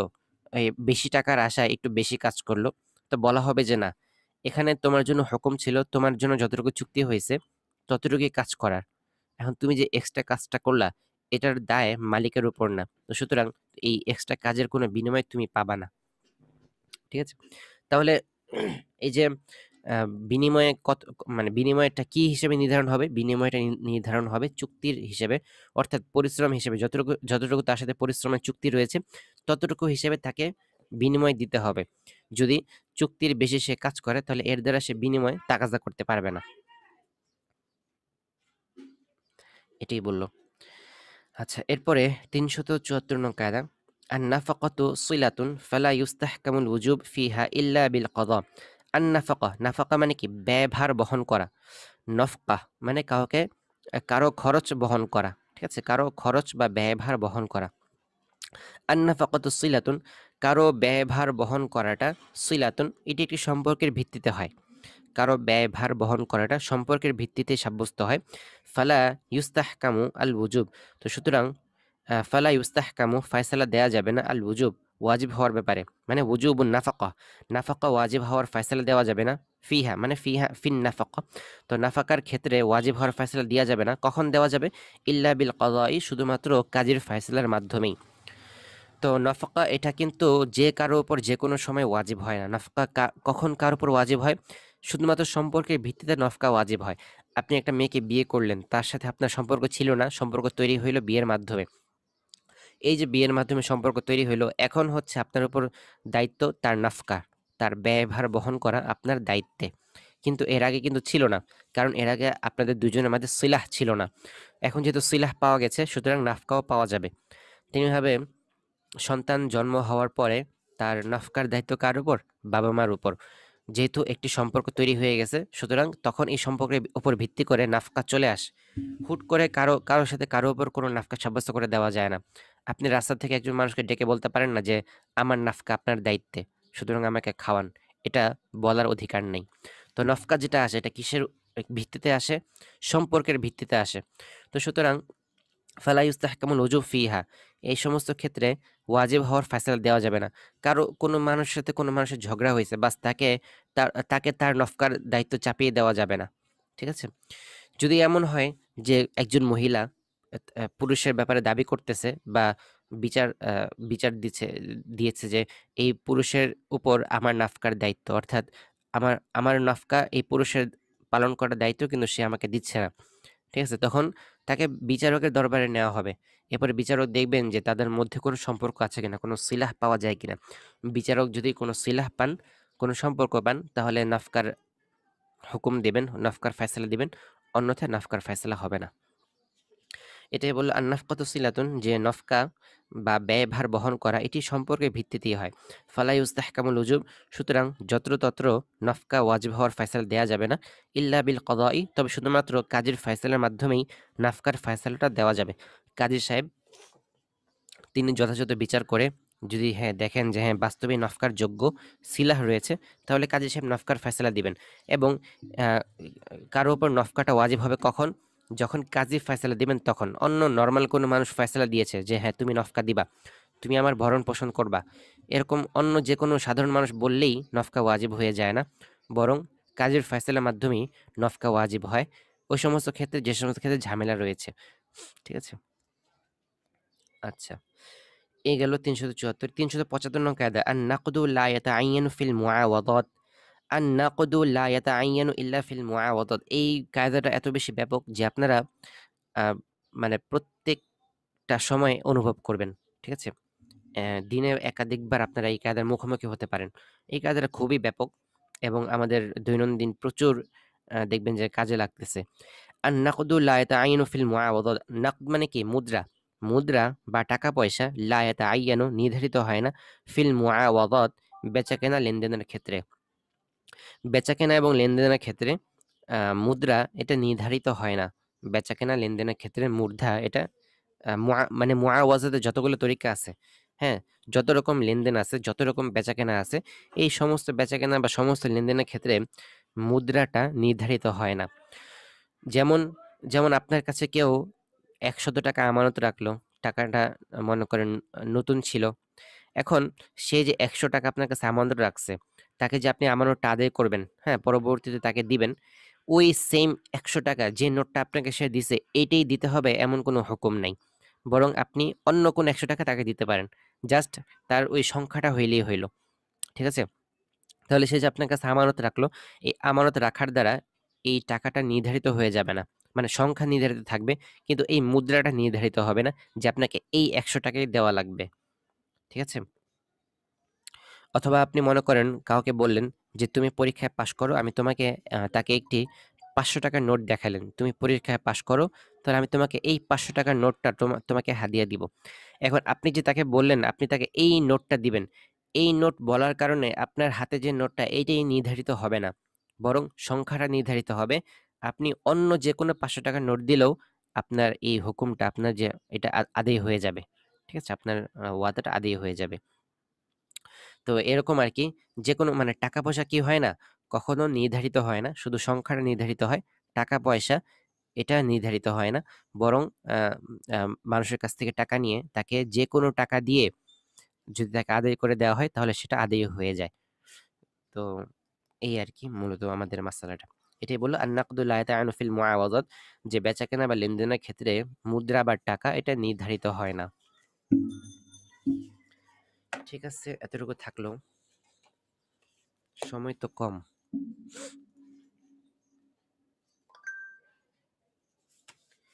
আমরা সংক্ষেপে কিছু নস দেখি। আমাদের কতটুকু নস হয়েছিল মনে আছে? আমরা হ্যাঁ, খাবার সম্পর্কে নস দেখতেছিলাম। আচ্ছা, খাবারের মধ্যে আমাদের একটা অংশ হচ্ছে গোশত। এখন গোশত সম্পর্কে আল্লাহ তাআলা কি বলেন? গোশত খাওয়া যাবে কিনা? বা এটার ব্যাপারে কি, কি নাস রয়েছে এটা আমরা দেখব। গোশতের ব্যাপারে সূরা তূরের ২২ নং আয়াত রয়েছে, ওয়া আমদাদনাহুম বিফাকিহাতিন ওয়া লাহমিম মিম্মা ইয়াশতাহুন। আমি তাদেরকে দেব ফলমূল এবং গোশত যা তারা চাইবে। তাহলে গোশত খাওয়ার হুকুম রয়েছে। আল্লাহ তাআলা আমাদেরকে জান্নাতে গোশত খাওয়াবেন। এরপরে শামাইল তিরমিজির 171 নং হাদিস حدثنا مسعر قال سمعت شيخا من فهم قال سمعت عبد الله ابن جعفر يقول سمعت رسول الله صلى الله عليه وسلم إن أطيب اللحم لحم الظهر আব্দুল্লাহ বিন জাফর বলেন যে আমি নবী সাল্লাল্লাহু আলাইহি সাল্লামের কে বলতে শুনেছি যে পিঠের গোশত সবচেয়ে সুস্বাদু এবং সর্বোৎকৃষ্ট গোশত। তাহলে গোশত সম্পর্কে এই দুইটা নস আশা করি কাজে দেবে। ফলমূল সম্পর্কে নস পাওয়া যায় কিনা, ফলমূল আমরা খেতে পারবো কিনা, এই সম্পর্কে সূরা আবাসার 26 নং থেকে 32 নং আয়াত ثم شققنا الأرض شقا فأنبتنا فيها حبا وعنبا وقضبا وزيتونا ونخلا وحدائق غلبا وفاكهة وأبا متاعا لكم ولأنعامكم। এরপর আল্লাহ তাআলা এখানে বলেন যে এরপর আমি ভূমিকে বিদীর্ণ করি, অতঃপর তাতে শস্য উৎপন্ন করি, অতঃপর তার থেকে উৎপন্ন করি আঙ্গুর, শাকসবজি, জাইতুন, খেজুর, ঘন উদ্যান এবং ফল এবং ঘাস তোমাদের জন্য এবং তোমাদের চতুষ্পদ জন্তুদের উপকারার্থে। তাহলে আল্লাহ তাআলা এখানে আমাদের জন্য ফলমূল, যে যত রকম ফলমূল আছে দুনিয়াতে সবকিছু কি করেছেন, হালাল করেছেন আমাদের জন্য।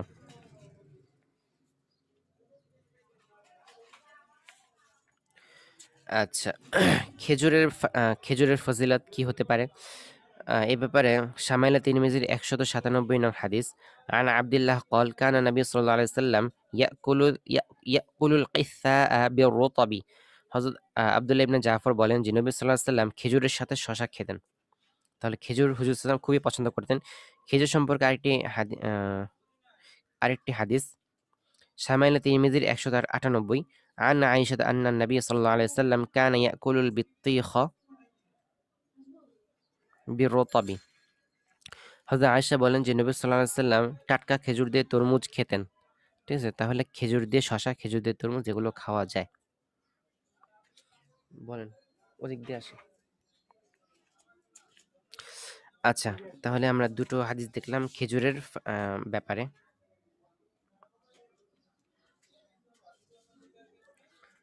আচ্ছা ঠিক আছে, এতটুকু থাকলো ইনশাল্লাহ, সে ভালো মতো পড়বেন।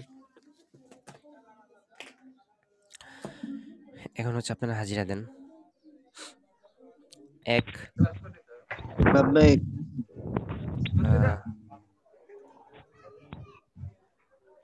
2 হোসেন 3 لبيك 4 আব্দুস সাত্তার 5 6 لبيك 7 لبيك 8 لبيك 10 9 আখলাক 10 لبيك 11 12 হযরত দোষ আছে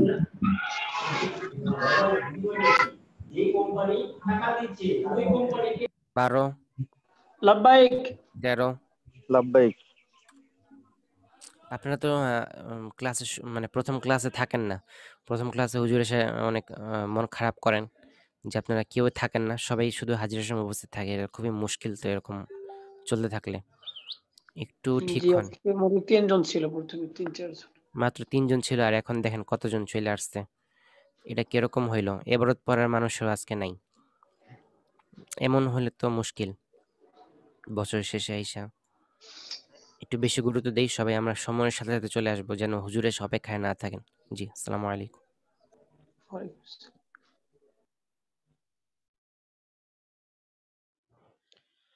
আসসালামু আলাইকুম রহমতুল্লাহ। ওয়ালাইকুম আসসালাম রহমতুল্লাহ।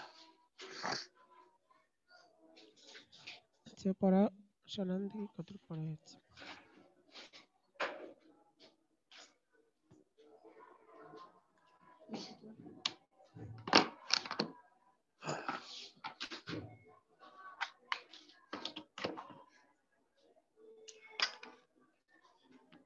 হুজুর আলো নাকি? জি, পড়া শোনান।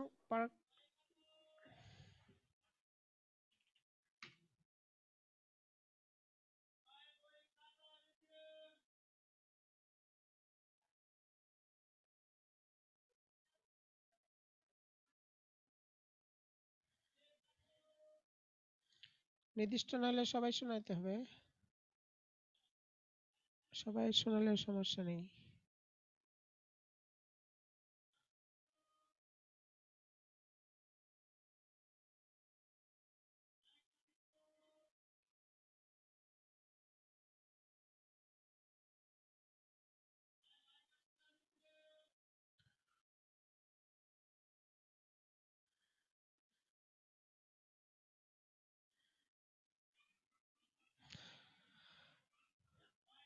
কি পড়ার মতো নেই কেউ?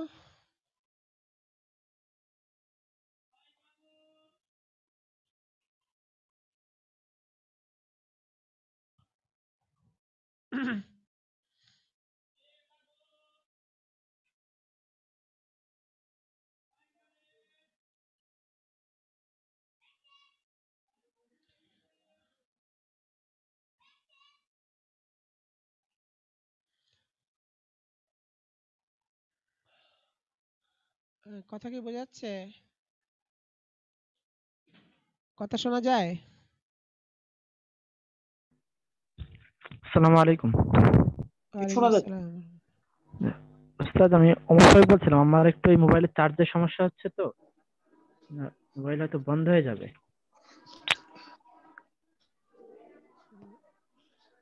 সবাই শোনাইতে পারেন, সমস্যা নেই, সবাই তো পড়েছেন, সবাই শোনায় দিলে হয়।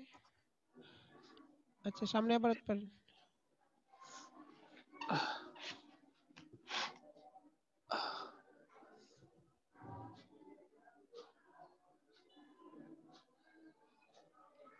তাহলে হেফজলে ফেলবে,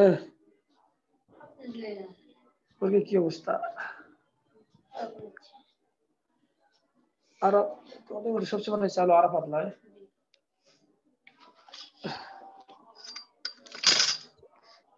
আচ্ছা, বিসমিল্লাহির রহমানির রহিম। এখানে যে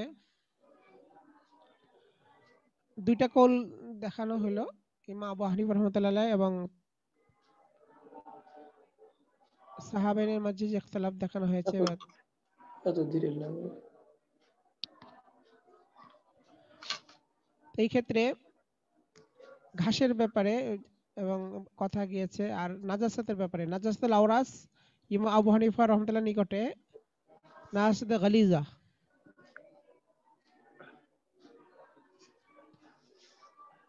কারণ এই ব্যাপারে নস আছে। তো বলা হয়েছে কাঁধে এটা যে যে ব্যাপারে নস থাকবে, নস থাকার পর সেখানে আর তাখফিফের কোনো সুযোগ নেই। এই জন্য যেহেতু নস আছে, ইন্নাহা রকসুন, এটা হচ্ছে নাজিসুন, নাপাক, এই জন্য নস থাকার কারণে নাজাসাত গালিজা হয়ে যাবে। আর কাজে এখানে উমুমের বালোয়া হওয়ার পরেও এই ক্ষেত্রে সেক্ষেত্রে তাকফিফ আসবে না। কিন্তু সাহাবাইন বলতেছেন যে যদি বিশেষ করে ইমাম আবু ইউসুফ রাহমাতুল্লাহ আলাইহির মাযহাব হচ্ছে যে উমুমুল বালোয়া হলে এখন ওই ব্যাপারে নাস থাকলেও উমুমে বালোয়ার কারণে তাকফিফ আসবে।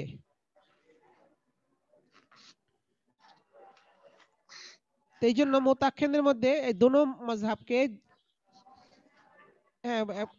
আমলে নিয়ে তাকলিজের তাফসিরের মধ্যে কেউ কেউ বাড়িয়েছেন ইমাম আবু হানিফা রাহমাতুল্লাহ আলাইহির কওল অনুযায়ী যে নস থাকবে না, যে ওয়ালা হারাজা ফি ইজতিনাবিহি, যে তার পরহেজ করার ব্যাপারে যদি কোনো হরজ নাই, এই কথাটা বাড়িয়েছেন। অর্থাৎ এই ব্যাপারে নস আছে, যেহেতু এই জন্য নসের কারণে এখানে ইস্তিনাব হবে, কাজে এখানে নাসে গালিজা হিসেবে সাব্যস্ত হবে। আর সাহাবাইলের কওল অনুযায়ী এখানে বাড়ানো হয়েছে ওয়ালা বালওয়া ফি ইসাবাতিহি, এটা লাগার ব্যাপারে কোনো উমুমে বালোয়া নাই। যদি উমুমে বালোয়া হয় তাহলে তাকফিফ হইতে পারবে, উমুমে বালোয়া না হলে সেটা নাসে গালিজা হবে। ইখতিয়ার কিতাবের মধ্যে এগুলো আলোচনা করা হয়েছে। আর মুহিত কিতাবের মধ্যে বলা হয়েছে ওয়াহিয়া জিয়াদাতুন হাসানাতুন, এই যে দুই মানে আপনার নাসে গালিজার মধ্যে যে মুতাআখিরিনগণ তার তারিফের মধ্যে যে জুমলা বাড়িয়েছেন, এই বাড়ানো শব্দটা ইমাম আবু হানিফার মাযহাব অনুযায়ী ওয়ালা হারাজা ফি ইজতিনাবিহি শব্দ বাড়ানো, আর সাহাবের কওল অনুযায়ী ওয়ালা বালওয়া ফি ইসবাতিহি শব্দ বাড়ানো, ইয়া জিয়াদাতুন হাসানাতুন, এটা উত্তম বৃদ্ধি। এই এবারটা বাড়ানো, এটা উত্তম বৃদ্ধি। ইয়াশহাদু লাহা বাযু ফুরুইল বাব, মানে এই সম্পর্কিত যে অধ্যায় তার কিছু মাসআলা এর সাক্ষী দেয়। কারণ ওই মাসআলার বোঝাচ্ছে যে এই ধরনের বাড়তির দ্বারা জিনিসটা ভালো মতো খোলাসা হয়। আচ্ছা, তবে এতে উদ্দেশ্য কি? ওয়াল মুরাদু বিকাউলিহি ওয়ালা হারাজা ফি ইসতিনাবিহি ওয়ালা বালওয়া ফি ইসাবাতিহি, এই যেখানে বলা হচ্ছে দুইটা ইবারত, একটা হচ্ছে লা হারাজা ফি ইজতিনাবিহি, নাসিদে গালিজা হওয়ার জন্য শর্ত হলো পরহেজ করার মধ্যে কোনো হরজ না থাকতে হবে, এবং সেই ক্ষেত্রে ওটা ইসাবাতি, এটা লাগার ব্যাপারে উমুমে বালওয়া না হতে হবে। এই যে দুইটা ইবারত বাড়ালো, আলা ইখতিলাফিল ইবারাতাইন, দুই ইবারতের যে ইখতিলাফের সাথে, যে দুই মাযহাব অনুযায়ী দুইটা ইবারত, ইন্নামা হুয়া বিনিসবাতি ইলা জিনসিল মুকাল্লাফিন, এটা হচ্ছে মুকাল্লাফিনদের প্রকার ভেদের দিকে মানে ইঙ্গিত করে। অর্থাৎ মুকাল্লাফরা বিভিন্ন রকম হতে পারে। কোন কোন মুকাল্লাফ এমন হয় যে উমুমে বালওয়া হয়ে গেছে জিনিসটা, আর কোথাও কোথাও মুকাল্লাফ এমন হয় যে সেটা হরজ আসে, মানে ইস্তেনাব করার মধ্যে হরজ হরজ আসতেছে। এই জন্য উমুমেল বালওয়া, অর্থাৎ এটা মুকাল্লাফিনদের জিন্স, তাদের প্রভেদ অনুযায়ী, প্রকার অনুযায়ী এই দুইটা মানে এখানে জুমলা দুই রকম সাব্যস্ত করা হয়েছে। কাজে এই ক্ষেত্রে দেখা যাচ্ছে ফায়াকুল ইত্তেফাকু, কাজে এখানে একদিক দিয়ে ইত্তেফাক হচ্ছে, অর্থাৎ দুই শ্রেণীর মুকাল্লাফদের জন্য। কাজে এটা কোনো তাজাদ নেই, একটা একটার উল্টার এই দিক দিয়ে, মানে অর্থাৎ দেখা যাচ্ছে অনেক এই কোন ক্ষেত্রে এই ওয়ালা হারাজা ফি ইসতিনাবি সাব্যস্ত হয়, আর কোনো ক্ষেত্রে ওয়ালা বালওয়া ফি ইসবাতি সাব্যস্ত হয়, আলাদা আলাদা ক্ষেত্রে। ফায়াকাউল ইত্তিফাকু আলা সিদকিল কাজিয়াতিল মাশহুরা, এইজন্য এই ক্ষেত্রে একটা মশহুর যে বাক্য, তার সত্যতার উপর ইত্তেফাক হয়ে গিয়েছে। সে বাক্যটা কি? ওয়াহিয়া, এটা ইন্নামা আম্মাত বালিয়াতুহু খাফফাত কাজিয়াতুহু, যে জিনিসের ইবতিলা আম হয়ে যায়, মানে যেগুলো করাটা আম হয়ে যায়, তার হুকুমটা হালকা হয়ে যায়। করা যখন আম হয়ে যাবে, হুকুমটা একটা হালকা হয়ে যাবে। তো এই ক্ষেত্রে দেখা যাচ্ছে দোনোটা মানে এই ক্ষেত্রে মুত্তাফিক এই ব্যাপারে, অর্থাৎ আম হওয়ার কারণে সেটা তাকাজা করে খিফফতকে, এটা ঠিক আছে। তো এই জুমলার মধ্যে দেখা গেল যে উভয়টাই ইত্তেফাক, মানে উভয়টার কথাই এখানে খাটে। ইজা আম্মাত বালিয়াতুহু খাফফাত কাজিয়াতুহু, এই পর্যন্ত এটাই বলা হয়েছে। এই যে 3 নম্বর ফায়দা গেল। 3 নম্বর ফায়দা হচ্ছে যেটা গিয়েছে যে এখানে যে ব্যাপারে তাকফিফ করা হবে সেখানে কোনো নস না থাকতে হবে। আরেকটা কায়দা হচ্ছে আল আল ফায়দাতুর রাবিআ, চতুর্থ ফায়দা হচ্ছে যাকারা বাযুহুম, কোন ফকিহ বাজ ফকিহ উল্লেখ করেছেন। বাজ ফকিরদের উদ্দেশ্য হলো ইমাম শাফি রহমতুল্লাহ আলাইহ। ইমাম শাফি রহমতুল্লাহ আলাইহ ওনার একটা কওল আছে এরকম যে ইন আন্নাল আমরা ইযা যাকা ইত্তাসা, কোন বিষয় যখন সংকীর্ণ হয় তখন তার মধ্যে প্রশস্ততা আসে। সংকীর্ণ হওয়ার দ্বারা উদ্দেশ্য হলো মাশাক্কাত, মানে যখন কোন একটা হুকুমের ব্যাপারে মাশাক্কাত পালন করতে যা মাশাক্কাত হয়, তখন অসাদ চলে আসে। অসাদ মানে তাকফিফ, তখন সেখানে তাকফিফ আসে। আর যদি ওই যে ইত্তাসা, যদি কোনো হুকুমের মধ্যে অসাদ আসে, এই অসাদ দ্বারা উদ্দেশ্য কি? হ্যাঁ, এখানে অসাদ দ্বারা উদ্দেশ্য হচ্ছে যে সেখানে অর্থাৎ কায়দার থেকে বের হইয়া কিয়াস অনুযায়ী কোন হুকুম সাব্যস্ত করা হইতেছে, কায়দার থেকে বের হয়ে গেল তো অসাত আসলো। এই ক্ষেত্রে যেহেতু এখানে কিয়াসের গুঞ্জাইশ আছে, তো যে ক্ষেত্রে কিয়াসের গুঞ্জাইশ আছে এই ক্ষেত্রে এটা হলো আমরে ওয়াসাত, অর্থাৎ শরীয়তে কোনো ব্যাপারে কোনো জিনিস লাজিম করে দেন এটাই করতে হবে, সেখানে কিয়াস করে হুকুম সাব্যস্ত করার মতো গুঞ্জাইশ আছে। এই ক্ষেত্রে যকা সংকীর্ণ হয়ে যাবে, যেখানে অসাত আছে সেটা সংকীর্ণ হয়ে যাবে। সংকীর্ণ হয়ে যাবে কেমনে? অর্থাৎ হুকুমটা তখন তাকফিফ হবে, তাকফিফের দিকে লেহাজ করা হবে না, বরঞ্চ তখন লেহাজ করা হবে যে অর্থাৎ যতটুক না হইলেই না অতটুক, কারণ কিয়াস দ্বারা ব্যাপক হুকুম সাবত করা যায় না, কিয়াস দ্বারা একটা সীমিত হুকুম, মানে যতটুক পর্যন্ত না করলেই নয় অতটুক পর্যন্ত সাবেত করা, এটা হচ্ছে যাকা।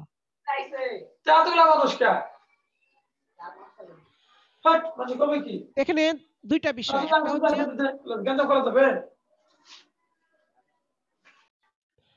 একটা হচ্ছে ইযা যাকা ইত্তাসা, একটা হচ্ছে ইযা ইত্তাসা যাকা, মানে যদি মাশাক্কাত আসে তার মধ্যে অসাত তাকফিফ হয়, আর যদি কোনোটার মধ্যে অসাত থাকে অর্থাৎ তার কাওয়াইদের হদ থেকে বের হইয়া কিয়াসের মধ্যে মোকাবেলা হুকুমটা সাবেত হয়, তখন সেখানে যাকা অর্থাৎ সংকীর্ণভাবে সেটা মানে সীমিত আকারে সেটা সাবেত হয়, ওখানের মধ্যে অসাতের সাথে সাবেত করা যায় না। ওয়ালাইকুম আসসালাম, এই যে পরে করেন, ক্লাস হচ্ছে তো। কে বলছেন? ও আচ্ছা আচ্ছা, মানে ক্লাস করে দিছি তো আসবে একটু। হ্যাঁ, নিচে আসে, আমি আসবো একটু পরে, মানে এখন ক্লাস অল্প সময়, আপনি নিচে বসেন একটু।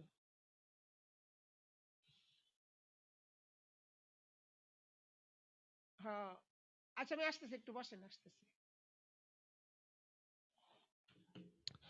আচ্ছা, ওই এখানে ওয়াজামা বাইনা হুমা, এই দুই জুমলার মাঝে জমা করেছেন বাযহুম, কোন কোন ফাকি, বিকাউলিহি, এই কল দ্বারা।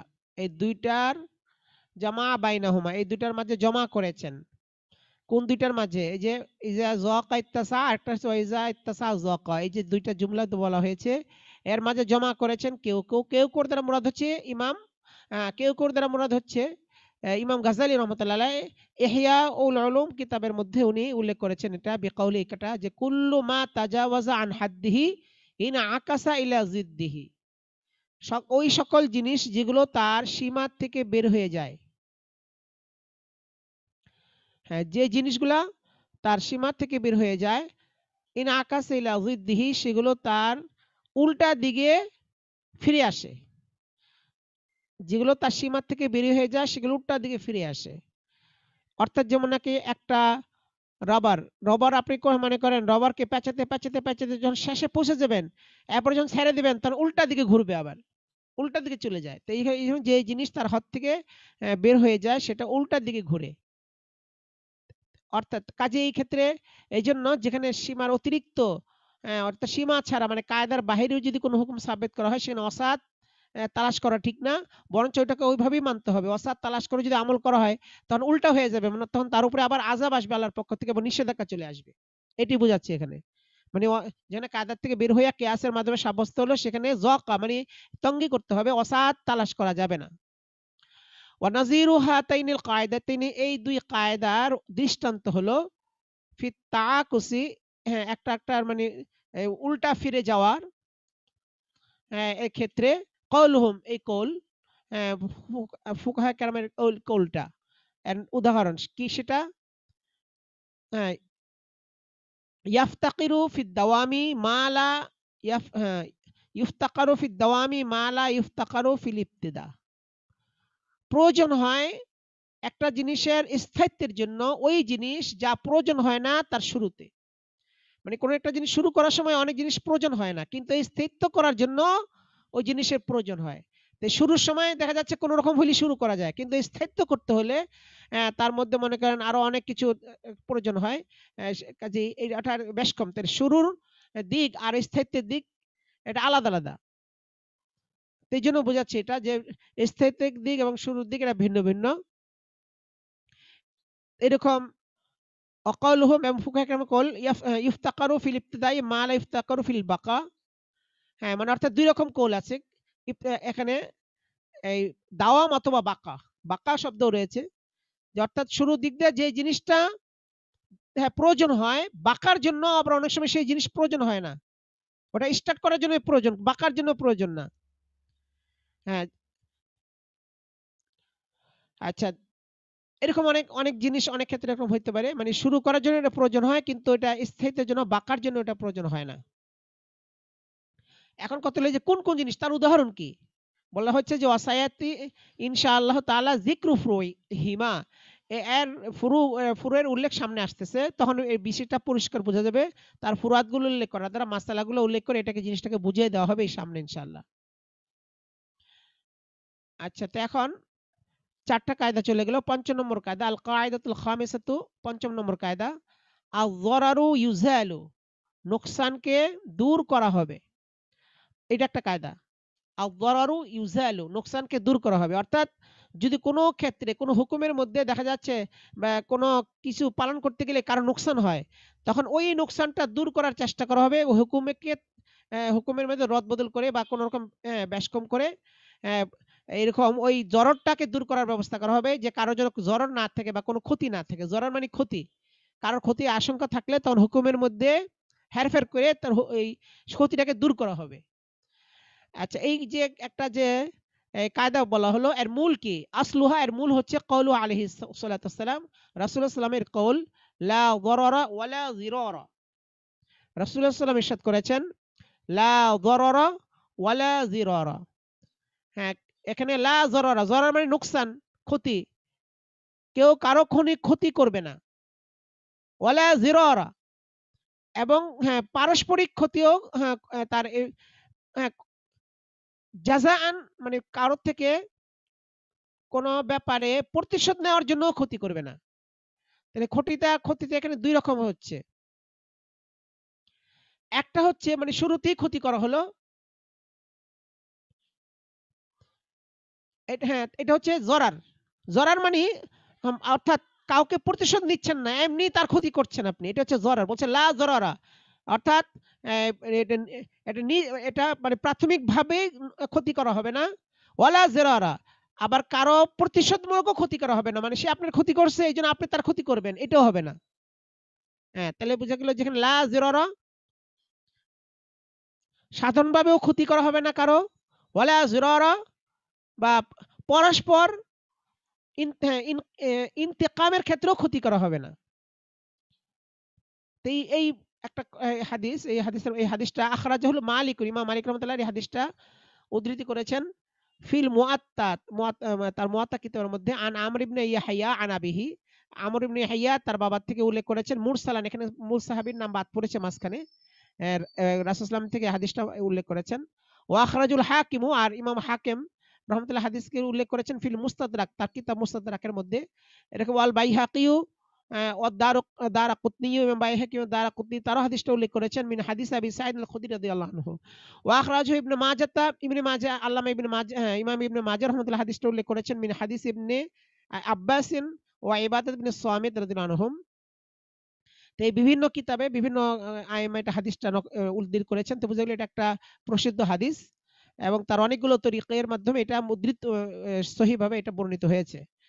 কাজে এই হাদিসের ভিত্তিতেই মাসালা এই কায়দা বানানো হয়েছে যে আযরারু ইউজালু, যে নোকসান হলে সেটাকে দূর করার ব্যবস্থা করা হবে। এখন নোকসান হলে দূর করার ব্যবস্থা করা হবে, আর মানে কি? ওয়াফাসসারাহু ফিল মাগরিব, মাগরিব কিতাবের মধ্যে এটার তাফসীর করা হয়েছে এভাবে, এই লুগাত, তার অর্থাৎ এই লুগাত আল মাগরিবের মধ্যে তাফসীর করা হয়েছে বিআন্নাহু লা ইয়াদুর রাজুল আখাহু, কোনো ব্যক্তিকে ক্ষতি করবে না ইবতিদান, শুরুতেই, অর্থাৎ তাকে ক্ষতি করে নাই কেউ, নিজের থেকে সে কাউকে নতুন করে ক্ষতি করলো, এটা করবে না। ওয়ালা জাযাআন, প্রতিশোধমূলকও করবে না, মানে অর্থাৎ কেউ কারো ক্ষতি করলো ইন্তাকামান, প্রতিশোধ নিয়ে সেও ক্ষতি করলো, এরকমও করবে না। এটাই উদ্দেশ্য লা যারারা ওয়ালা জিরারা। ওয়া যাকারু আসহাবুনা, আমাদের আসহাব আইম্মাইগণ তারা উল্লেখ করেছেন রাহিমাহুমুল্লাহ ফি কিতাবিল গসব ওয়া শাফাআত ওয়া গায়রিহিমা, কিতাবুল গসব, কিতাবুশ শুফা ইত্যাদির মধ্যে এই জিনিসটা উল্লেখ করেছেন। এবং দেখা যাচ্ছে ওয়ায়াবতানি আলা হাযিল কায়দাতি কাসীরুম মিন আবওয়াবিল ফিকহি, এই কায়দার উপর ভিত্তি করে ফিকহার অনেকগুলো অধ্যায়ের অনেক মাসালা, ফিকহের অধ্যায়সমূহের অনেক মাসালা এই কায়দার উপর ভিত্তি করে, মানে এই কায়দার ভিত্তিতে লা যারারা ওয়ালা জিরারা এর ভিত্তিতে অনেকগুলো মাসালা ইস্তেমবাত হয়েছে। ফামিন যালিকা, সেই মাসালাগুলোর মধ্যে একটা মাসালা হচ্ছে আর রাদ্দু বিল আইবি, আইবের কারণে ফেরত দেওয়া। অর্থাৎ মানে একটা জিনিস কেনা হলো, কেনার পরে দেখা গেল তার মধ্যে কোনো ত্রুটি পাওয়া গেছে, এখন মুশতারি ইচ্ছা করলে সেই ত্রুটির সাথে রাখতে পারবে এবং পুরা দাম দিতে হবে, দাম কমানো যাবে না, অথবা ইচ্ছা করলে এটা ফেরত দিতে পারবে। কেন? কয় যদি ফেরত দেওয়ার এই অধিকার না থাকে তাহলে সে তো জরা নোকসান পৌঁছতেছে, কারণ জিনিসের মধ্যে আইব পাওয়া গেছে, এই জন্য লা জিরারা ওয়ালা জরারা ওয়ালা জিরারা, এই জন্য এটা ফেরত দিতে পারবে আইবের কারণে। এরকম জামিউ আনওয়াইল খিয়ারাত, যত প্রকার খিয়ারাতের মাসালা আছে, যেখানে খিয়ারে রুইয়ত, এই খেয়ার ধরনের যত মাসালা আছে সব এই হুকুমে, অর্থাৎ সেখানে যদি খেয়ার না থাকে, খেয়ারে রুইয়ত দেখার পরে যদি দেখে পছন্দ হলো না, এখন তাকে যদি জোর করে দিতে হয়, এখন এই ক্ষেত্রে সে নোকসান সম্মুখীন হবে, ক্ষতির সম্মুখীন হবে, এই জন্য এই মাসালাটা সাব্যস্ত যে খেয়ার থাকবে। এরকম আল হাজার, এবং কাউকে মাহজুর বানানো, অর্থাৎ কাউকে মুআমালা করার থেকে বাধা দেওয়া, যে তুমি কোনো মুআমালা করতে পারবে না, এটা নোকসান থেকে বাঁচানোর জন্য। হয়তো দেখা গেছে কোনো ব্যক্তি বালেগ, আকেল বালেগ সব দিক দিয়ে, কিন্তু তার বুঝ শক্তি কম, সেই বিভিন্ন জায়গায় যায় খালি ধোকা খায়, মানুষ তারা ঠকায় দেয়, বললো যে সে মাহাজুর করে দিল তার অভিভাবক, যে ও মাহাজুর, ও কোনো লেনদেন করলে সেটা মানে সেটা গ্রহণীয় হবে না, এই জন্য কোনো বেচা কিনা যদি হয় সেটাকে ফেরত দিতে পারবে। তো এটা হলো একটা সহলতের জন্য, মানে যাতে করে সে ক্ষতির সম্মুখীন না হয়। এরকম বিসাইর আনওয়াইহি, হাজারের যত প্রকার কেসেম আছে, এই সকল কেসেমের সাথে আলাল মুফতাবি মুতওয়াল অনুযায়ী এই হাজারটাও এই কেসেমের অন্তর্ভুক্ত, যে সেটা অর্থাৎ তার মধ্যে নোকসানের কারণে এখানে ফেরত দেওয়ার অধিকার রাখে। এরকম অশুফাআতু, হক্কে শুফাআটাও কিন্তু এই কেসেমের, ওয়ামিন যালিকা শুফাআতু, তা হক্কে শুফাআটাও এই কিসমের অর্থাৎ জরার থেকে নোকসান থেকে বাঁচার জন্য। কেন? ফাইন্নাহা লিশরিকি লিদাফি জরারিল কিসমাতি, কারণ শরীকের জন্য অর্থাৎ একটা জিনিসের মধ্যে মনে করেন একটা জমির মধ্যে দুজন মালিক, এক মালিক যদি বিক্রি করে ফেলায় অপর মালিক সেই জায়গার মধ্যে হক সুফা দাবি করতে পারে। কেন? লিদাফি জরারিল কিসমাতি, এখানে এটা ভাগ করার কিসমতকে দূর করার জন্য, ভাগ করার ক্ষতি। কারণ এখানে আবার নতুন করে ভাগ হবে, এখন নতুন করে ভাগ হইলে এখন দেখা গেল যে সে তার আবার ভাগের মধ্যে থাকতে হবে, ভাগ করার সময় থাকতে হবে। আগে তো একবার ভাগ হয়ে গেছে, আর নতুন লোক আসে নতুন করে তাকে বুঝাই দিতে হবে জমিটা, আবার ভাগের সময় তারও ওখানে খরচ পাতি দিতে হবে কিছু, কাজে এটা ক্ষতি। এরকম ওয়ালিল জারি, এবং যারা পুরুষই তাদের জন্য হকে সুফা আসে। কেন? লিদাফে জরারিল জারি সুই, মন্দ পুরুষের এখানে ক্ষতিকে দফা করার জন্য। কারণ যিনি কিনবেন খরিদ্দার উনি হতে পারে নতুন পুরুষই হবেন তাদের, সে যদি খারাপ হয়, খারাপ পুরুষই হয়, তাহলে তার জন্য ক্ষতিকার হবে। এই জন্য তাকে এই এর থেকে বাঁচার জন্য তারা হকে সুফা দাবি করে সেটা নিয়ে নিতে পারবে। বিজিরানিহা তাগুলু দিয়ারু আর তার খুসু, অনেক সময় কোনো মানে ইয়ার পুরুষদের মাধ্যমে এরকম কোনো বাড়ি ঘরের দাম বাড়ে এবং কমে উঠানামা করে। এই কারণে তো কাজেই এই ক্ষেত্রে তারা যাতে ক্ষতির সম্মুখীন না হয় সেদিক দিয়ে এই জন্য হকে সুফা টাকাকেও হুকুমে সাব্যস্ত করা হয়েছে। এরকম আল কিসাস, কিসাসটাও কিন্তু জরকে দফা করার জন্য। কারণ যখন কিসাস নিয়ে কাউকে হত্যা করা হবে বা কারো নাক হাত কেটে দেওয়া হবে অপরকে কাটার কারণে, তখন এর দ্বারা অন্য মানুষ সতর্ক হবে, তারা আর এই ধরনের জুলুম বা এই ধরনের অপরাধ করবে না। কাজে মানুষদেরকে বাঁচানোর জন্য, মানুষ ক্ষতির থেকে বাঁচানোর জন্য কিসাস সাব্যস্ত করা হয়েছে। ওয়াল হুদুদ, এরকম অন্যান্য হুদুদ যত আছে, হদ্দে কসাব, হদ্দে জিনা, এগুলো এই মানুষকে ক্ষতি থেকে বাঁচানোর জন্য। কারণ যার উপর হদ প্রয়োগ করা হলো অন্যরা দেখে নসিহত কবুল করবে, তারা এই সমস্ত কাজ করবে না, তে মানুষের ক্ষতি হবে না। এরকম আল কাফারা, তো যত কাফারা আছে এগুলো কিন্তু ক্ষতি থেকে বাঁচানোর জন্য। কারণ কাফারা যদি আদায় করে আদায় করার পর যদি সে সুযোগ না পায় জিনিস, তাহলে তো তার জন্য কষ্টকর হয়ে যায় এবং অনেক ক্ষতি হতে পারে। যেন কাফারা আদায় করে কসম খেয়েছিল কাজ করবে না, কিন্তু তার করা দরকার, নাহলে সে ক্ষতির সম্মুখীন হবে, তখন কাজটা করবে কিন্তু কাফারা দিয়ে দিবে। তো কাফারা দেওয়াটাও ক্ষতি থেকে বাঁচার একটা উপায়। এরকম জেমানুল মুতলাফাতি, যে সমস্ত জিনিস হালাক করে দিয়েছে সেগুলো যেমান জরিমানা দিতে পারবে, এটা একটা নোকসানের মানে অর্থাৎ নোকসানকে দফা করা, ক্ষতিকে দফা করার একটা অংশ। কারণ যদি যেমান না দিতে হইতো তাহলে তো ক্ষতিগ্রস্ত হবে, তার জিনিসটা সে হালাক করে দিল, এই জন্য হালাক করার পরে যেমান দেওয়ার মাধ্যমে তার ক্ষতিটা পূরণ হয়। এরকম আল জাবরু আলাল কিসমাতি, হ্যাঁ, ভাগ করার উপরে বাধ্য করা, দুজনের শরিক একটা জিনিসের মধ্যে, এখন তার অংশটা এখন বাধ্য করতে পারবে সে বেশর্তিহি, শর্তের সাথে। শর্ত হলো কি, অর্থাৎ দুটোটা যদি এক জিন্সের হয়, কোনো আরাজ আরাজ জিনিসের মধ্যে এক জিন্স হলে তখন এখানে মানে করেন তাকে জবর করতে হবে, বাধ্য করতে পারবে, জোর করতে পারবে কিসমতের উপরে, কারণ অন্যের জন্য ক্ষতি হচ্ছে, সে তো এটা পরখ করতে পারছে না তার অংশ কতটুকু। কিন্তু যদি জেন্স এক না হয়, দুই জেন্স হয়, তাহলে কিন্তু জবর করা যাবে না, কারণ তার হিসা তো মুতাইয়েন, সে তো আলাদা জিন্স, আর এটা আলাদা জিন্স, দুই জিন্স, এই জন্য শর্তিহি কয়েদ লাগানো হয়েছে। এরকম নসবুল আইম্মাতি, ইমাম মুকাররার করা। ইমাম ইমাম ইমাম ইমাম মানে কি দেশের রাষ্ট্রপ্রধান, রাষ্ট্রপ্রধান বা শাসক মুকাররার করা। এটা হলো দেশের ইন্তজামের জন্য, দেশের মধ্যে যাতে শান্তি শৃঙ্খলা থাকে। কারণ ইমাম মুকাররার না করলে দেশে অশান্তি তৈরি হবে, মানুষের ক্ষতি হবে, ক্ষতি থেকে বাঁচানোর জন্য। ওয়াল কুজাতি, কাজীদেরকে মুকাররার করা, এটাও কিন্তু এটা লা জরার একটা অংশ। কারণ কাজী সাহেব যদি ফয়সালা দেন তখন মানুষ ক্ষতি থেকে বেঁচে যায়, ওনারা যদি ফয়সালা না দেন সঠিক ন্যায়সঙ্গত, তাহলে তো মানুষ ক্ষতির মধ্যে সম্মুখীন হবে। এরকম দফুস সাইল, আক্রমণকারীকে দফা করা, এটাও শরীয়তে জায়েজ রাখা হয়েছে যে কেউ আক্রমণ করলে তাকে দফা করতে হবে। তো এটা ওই কারণে যে জরর থেকে বাঁচানোর জন্য। ওয়াকিতাল মুশরিকিনা, মুশরিকদের সাথে লড়াই করা, ওয়াল বুগাতি, এবং বাগী যারা এরকম রাষ্ট্রদ্রোহী তাদের সাথে লড়াই করা, এটাও কিন্তু আপনার এই দফাকে বা এখানে দফা অর্থাৎ জররকে দফা করার একটা অংশ। কারণ তাদের সাথে মুশরিক এবং বুগাদের সাথে লড়াই করার মাধ্যমে ইনসাফ কায়েম হবে এবং শর্ত ন্যায় ঈমান কায়েম হবে, আর নাহলে তো মানুষ কষ্টের মধ্যে পড়বে। এরকম ওয়াফিল বাজাজিয়াতি মিন কিতাবিল কারাহিয়া, বাজাজিয়ার কিতাবের মধ্যে কিতাবুল কারাহিয়া, কারাহিয়া অধ্যায়ের মধ্যে এখানে রয়েছে যে বা আগসানা ফারসাদিন, এক ব্যক্তি সে ফারসাদ গাছ, ফারসাদ গাছের ডাল আচ্ছা, ফারসাদ গাছের ডাল কাটলো। ফারসাদ গাছ এটা মানে এক ধরনের মিষ্টি ফল গাছ। তো এই মিষ্টি ফলের এই গাছটাকে এখানে ফারসাদ গাছ গাছ বলা হয়।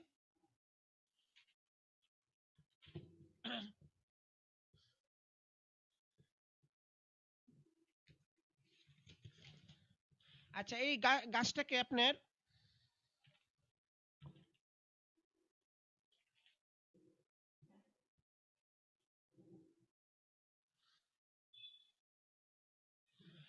আচ্ছা এটাকে মানে শাহতুত বলা হয়, শাহতুত। আপনার উর্দু ভাষা বলে মানে শাহতুত। শাহতুত গাছ মানে এক প্রকার ফল। এই এই গাছটাকে এই শাহতুত গাছ। তাহলে শাহতুত গাছের ডাল কিনেছে একজন, তাহলে বিক্রয় করেছে বা আকসানা ফারসাদিন। শাহতুত গাছের ডাল বিক্রয় করেছে, গাছ বিক্রয় করেনি, ডাল বিক্রয় করেছে। ওয়াল মুশতারি ইজা ইরতাকা, এখন যে ডালগুলো কিনেছে সে তো গাছ কিনে নাই, ডাল কিনতে হলে গাছে উঠতে হবে, উঠে তার ডালগুলো কেটে আনতে হবে। এখন ইজায়ের তাকা যখন সে উঠবে, লেকাতি ইহা ডালগুলো কাটার জন্য, ইয়াত্তালিউ আলা আওরাতিল জিরানি, দেখা যাচ্ছে যে পড়শিদের, সেখানে পড়শিদের, হ্যাঁ, পড়শিদের অনাকাঙ্ক্ষিত বিভিন্ন দৃশ্যের উপর তার নজর পড়বে। অর্থাৎ সেখানে মহিলারা আছে, মহিলাদের আওরাত মানে মহিলাদের যে সতর আছে, সতর উপর তার নজর পড়বে। এরকম অবস্থা গাছে উঠলে, গাছটা অনেক উঁচায়, তার আশেপাশে মহিলাদের ওখানে নজর পড়বে। এই ক্ষেত্রে ইউমারু তাকে আদেশ করা হবে বিআই ইউখবিরহুম, তাদেরকে যেন খবর দেয়, ওয়াক্তাল ইরতিকাই, উঠার সময়। সে যখন গাছে উঠবে তাদেরকে জানাইতে হবে যে আমি গাছে উঠতেছি, আপনারা একটু পর্দা করেন বা সাবধান হন। এটা শুধু মহিলাদের ক্ষেত্রে না, পুরুষও হইতে পারে। দেখা যাচ্ছে অনেক সময় দেখা যাচ্ছে সেখানে পুরুষরা ইস্তেঞ্জাখানা আছে, সেখানে বসে বসে ইস্তেঞ্জা করবে। এখন গাছে উঠলে তো তাকে দেখা যাবে, এই জন্য বলে নিবে আগে, এটা পুরুষ হোক মহিলা হোক সবাই যেন কারো যেন সতর নষ্ট না হয়, তাকে সংবাদ দিয়ে দিবে ওঠার সময়। লিয়াস্তাতিরু, যেন তারা নিজেদেরকে লুকিয়ে নেয় বা তারা পর্দা করে নেয়। এটা মাররাতান ও মারাতান, একবার বা দুবারের মধ্যেই কইরে ডাল উঠিয়ে নেবে, এমন না যে প্রতিদিন যাবে, মানুষের কষ্ট হবে। কষ্ট দেওয়ার জন্য অনুমতি আছে যে একবার দুইবার যাবে আর সবাইকে জানিয়ে দিবে। সে যাইতে হবে, তার গাছে উঠতে হবে, এটা অধিকার তার, কারণ নাহলে তো তার সে ক্ষতিগ্রস্ত হবে, ডাল কাটতে পারবে না ক্রেতা।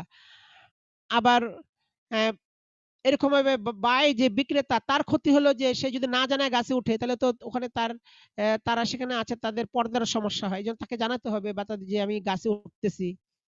এরকম আবার একবার দুইবার এটা করলে সমস্যা হয়নি, বেশিবার করলে তো তখন সবার জন্য কষ্ট হবে। অর্থাৎ প্রত্যেক ক্ষেত্রেই এখানে কষ্টকে লাঘব করা হয়েছে, যে অর্থাৎ এরকম ভাবে এখানে যেন কোনো সমস্যা না হয় বা কারো কোনো জরর না হয়, নোকসানকে দফা করার ব্যবস্থা করা হয়েছে। ফাইন ফাআলা, যদি সেরকম করে অর্থাৎ সবাইকে জানায় গাছে উঠে, তাহলে অসুবিধা নেই, ফাবিহা, এটা ভালো। ওয়াইলা, যদি তা না করে, রুফিয়া ইলাল হাকিমে, তাহলে হাকিমের কাছে বিচার দিতে হবে, বিচারকের কাছে এটা নেওয়া হবে, মামলাটা বিচারের কাছে মোকদ্দমাটা নেওয়া হবে। লিয়াম নাহু মিনাল ইরতিকা, যেন তিনি তাকে গাছে উঠার থেকে নিষেধ করেন, তখন গাছে উঠতে পারবে না, যে তুমি গাছে উঠতে পারবে না, অর্থাৎ যেহেতু নিয়ম মানো নাই, গাছে উঠতে পারবে না। আর যদি সে যদি বলে এই কথা যে না আসলে আমি তো জানি না, আমি এখানে যে মহিলাদের সতর দিকে নজর পড়বে আমি জানি না, আমি এটা ভুলে আমাকে ক্ষমা করুন, এটা যদি, তখন আর হাকিমের কাছে যাওয়া লাগবে না, ভবিষ্যতে সে যাতে না করে এবং জানায় সেভাবে তাকে তাম্বি করলে চলবে। তো এখানে যে কায়দাটা বলা হয়েছে, তো এটা একটা মানে গুরুত্বপূর্ণ কায়দা। এই পর্যন্ত যে এখানে মোট আপনার ফায়দা, 5টা ফায়দা বয়ান করা হলো। এই প্রত্যেকটা ফায়দার মধ্যে যে আগে যে কাওয়ায়েদ গেছে সেই কাওয়ায়েদের বিভিন্ন আহ, সন্নিবেশ, এই কাওয়ায়েদের উপরে এই ফায়দাটা আসছে। এখন বলতেছে যে কায়দাটা বলা হয়েছে ওয়াহাজিল কায়দা, তো এই 5 নম্বর কায়দাটা মাআল্লাতি ক্বাবলাহা, এর আগের কায়দা সহ, হ্যাঁ আগে যে কায়দাগুলো আছে তার কায়দা সহ, মুত্তাহিদাতুন আও মুতাদাখিলাতুন, ওটা কায়দা একই রকম অথবা একটা একটা মধ্যে দাখিল। কিন্তু তবে এই কায়দাগুলোর মধ্যে তাআল্লাকু বিহা কাওয়ায়েদ, এর সঙ্গে আর অনেকগুলো কায়দা সম্পৃক্ত আছে। সেগুলো সামনে বয়ান করবে, তো আগামীকাল থেকে ওই কায়দাগুলো বয়ান করা হবে, যে এই দুইটা ফায়দার সাথে, এই কায়দার সাথে আর কি কি কায়দা জড়িত, এটা আগামীকাল থেকে সেই কায়দাগুলো বয়ান করা হবে। আচ্ছা, ধন্যবাদ। আজকে এ পর্যন্তই। আসসালামু আলাইকুম ওয়া রাহমাতুল্লাহ।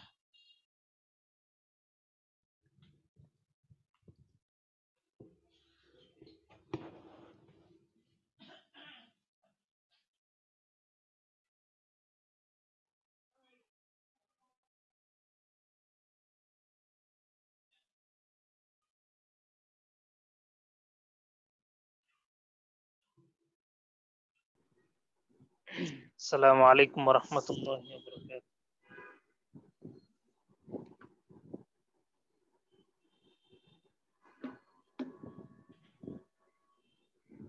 ওয়ালাইকুম আসসালাম।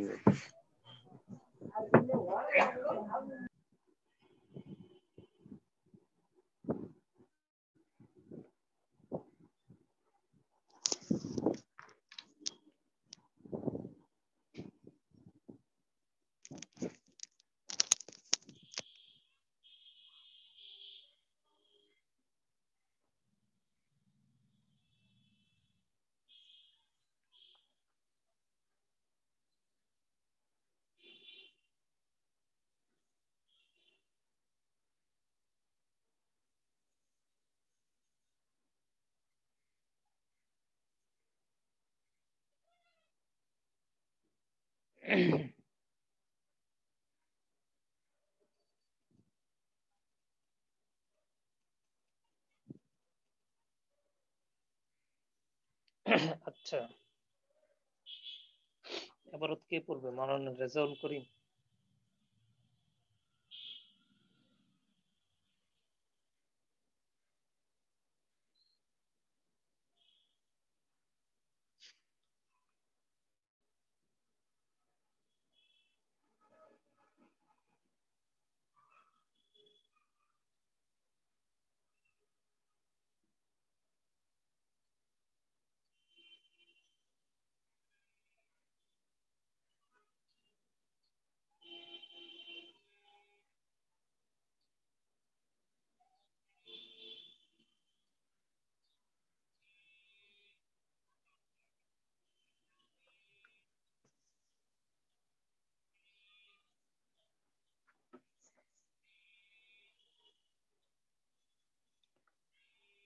আজকে এখান থেকে পড়েন।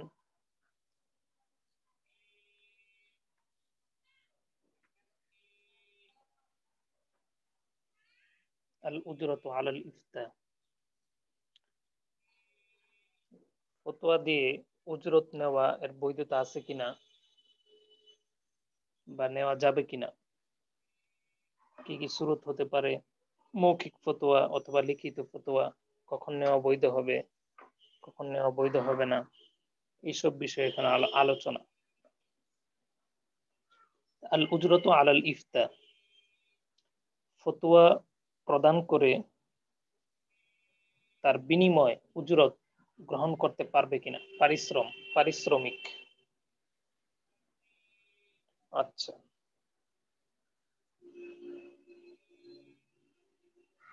প্রথমে যে বিষয়টা আনা হয়েছে যে ইয়াজিবু আলাল মুফতি আন লা ইয়াসআলা আলা ইফতাইহি আজরান, বিনিময় ফতোয়া দিয়ে বিনিময় এটা চাওয়া যাবে না। প্রথমে এটা হলো মাসালা, ফতোয়া চাওয়া, বিনিময়টা চাওয়া যাবে না, উজরতটা চাওয়া যাবে না। ইয়াজিবু আলাল মুফতি আন লা ইয়াসআলা আলা ইফতাই আজরান, একজন মুফতির জন্য ফতোয়া প্রদান করে তার বিনিময়ে চাওয়া যাবে না, চাওয়া। আচ্ছা, এরপরে বলা হচ্ছে ওয়াদাকার আল আল্লামা আলাউদ্দিন ইবনু আবিদিন রাহিমাহুল্লাহ, আল্লামা আলাউদ্দিন ইবনু আবিদিন রাহিমাহুল্লাহ উনি বলতেছেন, কোথায়? আন শারহিল ওয়াহবানিয়া, শারহে ওয়াহবানিয়াতে উনি বলতে চাচ্ছেন আন্নাহু লা ইয়াজুজু আখযুল উজরতি আলাল ইফতাই বিল লিসান,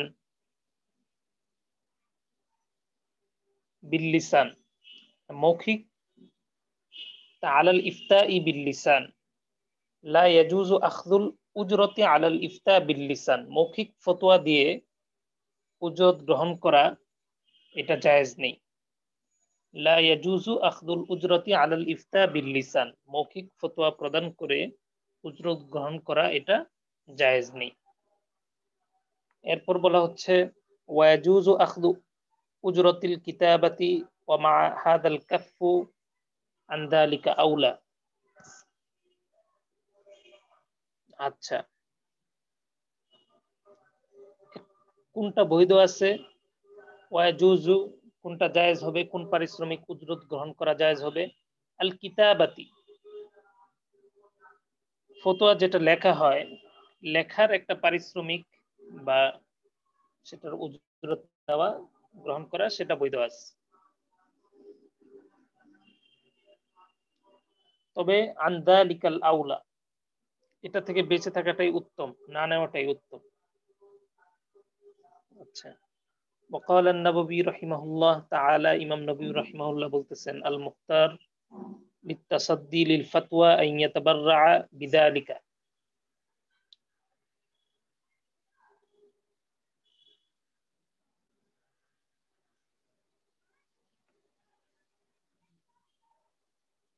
আচ্ছা, ইমাম নববী রাহিমাহুল্লাহ উনি বলতে চাচ্ছেন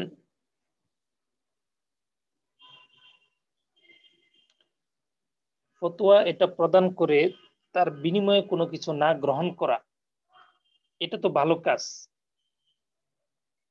এটা উত্তম কাজ।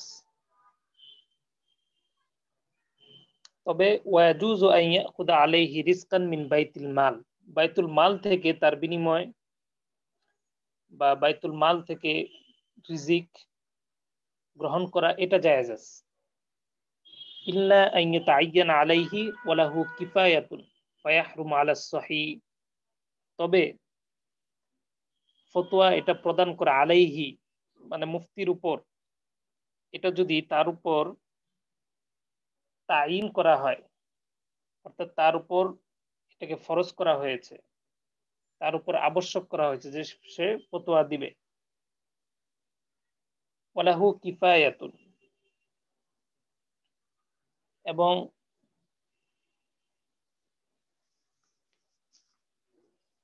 এক্ষেত্রে তার জন্য যথেষ্ট পরিমাণ তার জীবিকার ব্যবস্থাও রয়েছে, তখন আলাস সহি ফায়াহরুমু আলাস সহি, তখন বিশুদ্ধ মত অনুযায়ী পারিশ্রমিক বা উজরত গ্রহণ করা সেটা হারাম হবে। আচ্ছা, এরপর বলা হচ্ছে তুম্মা ইন কানা লাহু রিজকুন, আর যদি তার জন্য রিজিকের ব্যবস্থা থাকে, লাম ইয়াজুজ আখযু উজরাতিন আসলান,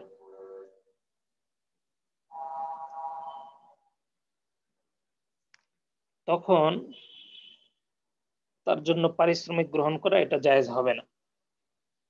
ওয়া ইন লাম ইয়াকুন লাহু রিজকুন ফালাইসা লাহু আখযু উজরাতিন মিন আয়ানি মান ইউফতি আলাল আসাহি কাল হাকিম,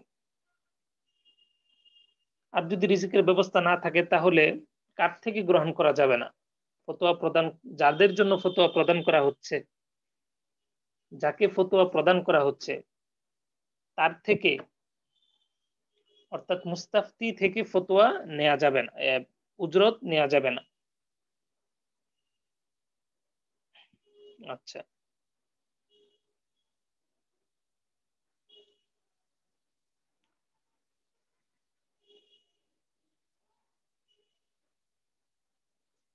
আপনারা কি ক্লাসে আছেন? মাওলানা রেজাউল করিম জি আছি হুজুর।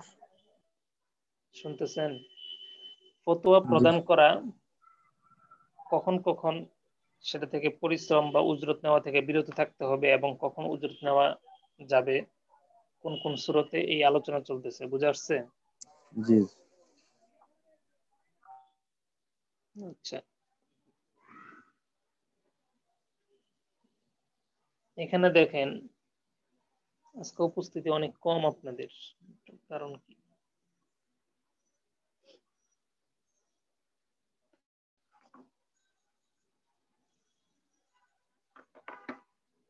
আচ্ছা,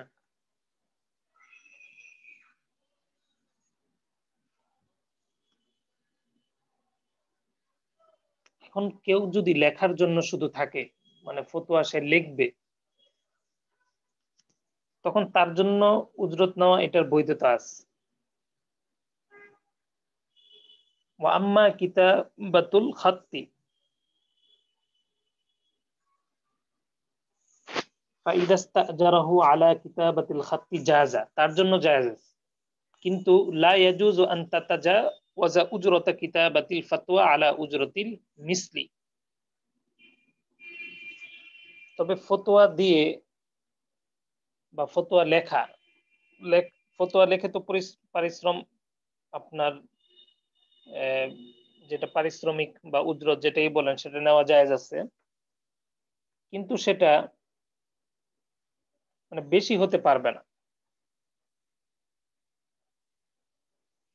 অন্যান্য যে সমস্ত পারিশ্রমিক আছে সেই পারিশ্রমিকের চেয়ে এটা বেশি হতে পারবে না।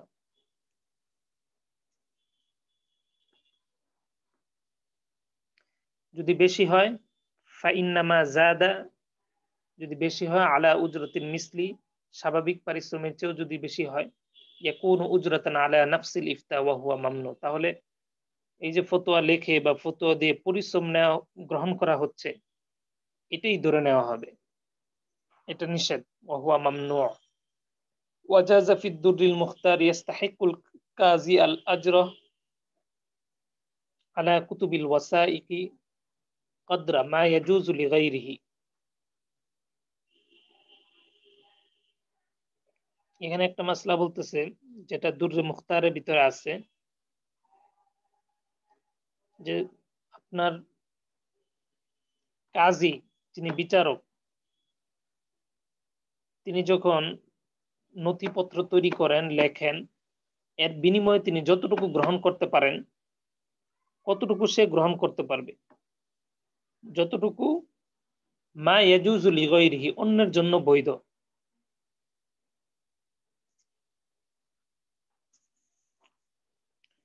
যেমনি ভাবে কাল মুফতি ফাইন্নাহু ইয়াস্তাহিকু আজরাল মিসলি আলা কিতাবাতিল ফাতওয়া,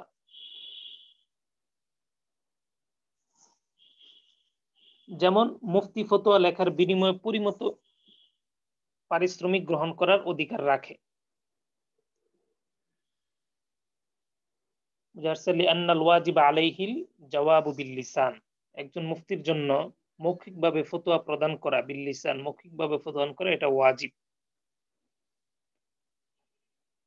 দুন আল কিতাবাতি, কিতাবে লেখার মাধ্যমে নয়। যাচ্ছে তারপরেও মা যালিকাল কাফফু আউলা, পারিশ্রমিক গ্রহণ করা থেকে বিরত থাকা এটাই হলো উত্তম, আল্লাহু আ'লাম। তাহলে একজন মুফতির জন্য মৌখিক ফতোয়া প্রদান করে এটাই ওয়াজিব। হাতে লেখে ফতোয়া প্রদান করে এর বিনিময়ে গ্রহণ করা এটা ঠিক হবে না। আর যদি এটার কারণে সে পারিশ্রমিক নয় তাহলে বৈধ হবে, তবে এর থেকে বেঁচে থাকা উচিত, যেহেতু একজন মুফতি সে মৌখিকভাবে ফতোয়া প্রদান করবেন। তবে বর্তমানে জরুরতের কারণে বিভিন্ন সময় লিখিত ফতোয়া লিখতে হয়, লিখে প্রদান করতে হয়, এটা জায়েজ আছে অবশ্যই। আচ্ছা,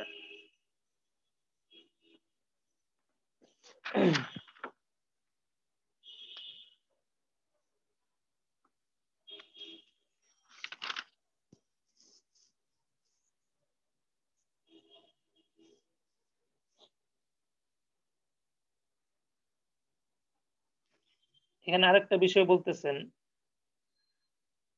সুম্মা ক্বালা আন-নববী রাহিমাহুল্লাহ, ইমাম নববী রাহিমাহুল্লাহ বলতেছেন, সাথে ইমাম সাইমারি রাহিমাহুল্লাহ, ক্বালা সাইমারি ওয়াল খতীব, ইমাম সাইমারি এবং খতীবে বাগদাদি রাহিমাহুল্লাহ ওনারা বলতেছেন, লাউ ইত্তাফাকা আহলুল বালাদি ফাজআলু লাহু রিজকান মিন আমওয়ালিহিম, যদি পুরো শহরের অধিবাসীগণ, এই যারা ফতোয়া প্রদান করে তাদের জন্য যদি তারা তাদের সম্পদ থেকে, মিন আমওয়ালিহিম, তাদের সম্পদ থেকে যদি তারা তাদের রিজিকের ব্যবস্থা করেন, আলা আইয়াতাফাররাগা লিফাতাওয়িহিম জাযা, তাহলে এটা তো বৈধ হবে। এটা বৈধ হবে কোন শর্তের ভিত্তিতে? যে ওই মুফতি সাহেবগণ তাহলে শুধু ফতোয়া দানের কাজেই তারা মগ্ন থাকবেন, অন্য কোনো কাজে তারা ব্যস্ত থাকবেন না। বুঝা আসছে? আম্মাল হাদিয়া,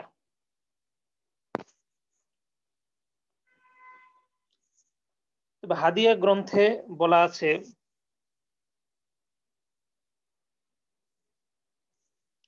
ফাকাল আবু মুজাফফর আস-সামআনি, হাদিয়া গ্রন্থে আবু মুজাফফর আস-সামআনি রাহিমাহুল্লাহ উনি বলেন, লাহু কবুলুহা বিখিলাফিল হাকিম, ইমাম হাকিম রাহিমাহুল্লাহর বক্তব্য এর বিপরীত, তার যে অভিমত এটা তার ব্যতিক্রম। ফাইন্নাহু ইউলজিমু হুকমুহু, কারণ তিনি তার ফতোয়া এটাকে তিনি বাধ্যতামূলক মনে করেন, লাজেম মনে করেন। قال আবু আমর রাহিমাহুল্লাহ বলেন, ইয়ামবাগি আন ইয়াহরুমা কবুলুহা ইন কানাত রিশওয়াতান আলা আন ইফতিয়াহু বিমা ইউরিদু কামা ফিল হাকিম ওয়া সাইরি মা লা ইউকাবালু বিইওয়াজ। আবু আমর রাহিমাহুল্লাহ উনি বলতেছেন, সেই উজরত গ্রহণ করা সেটা হারাম হবে যদি ফতোয়া প্রার্থীর ইচ্ছা মতো ফতোয়া প্রদানের বিনিময়ে উপঢৌকন স্বরূপ হয়।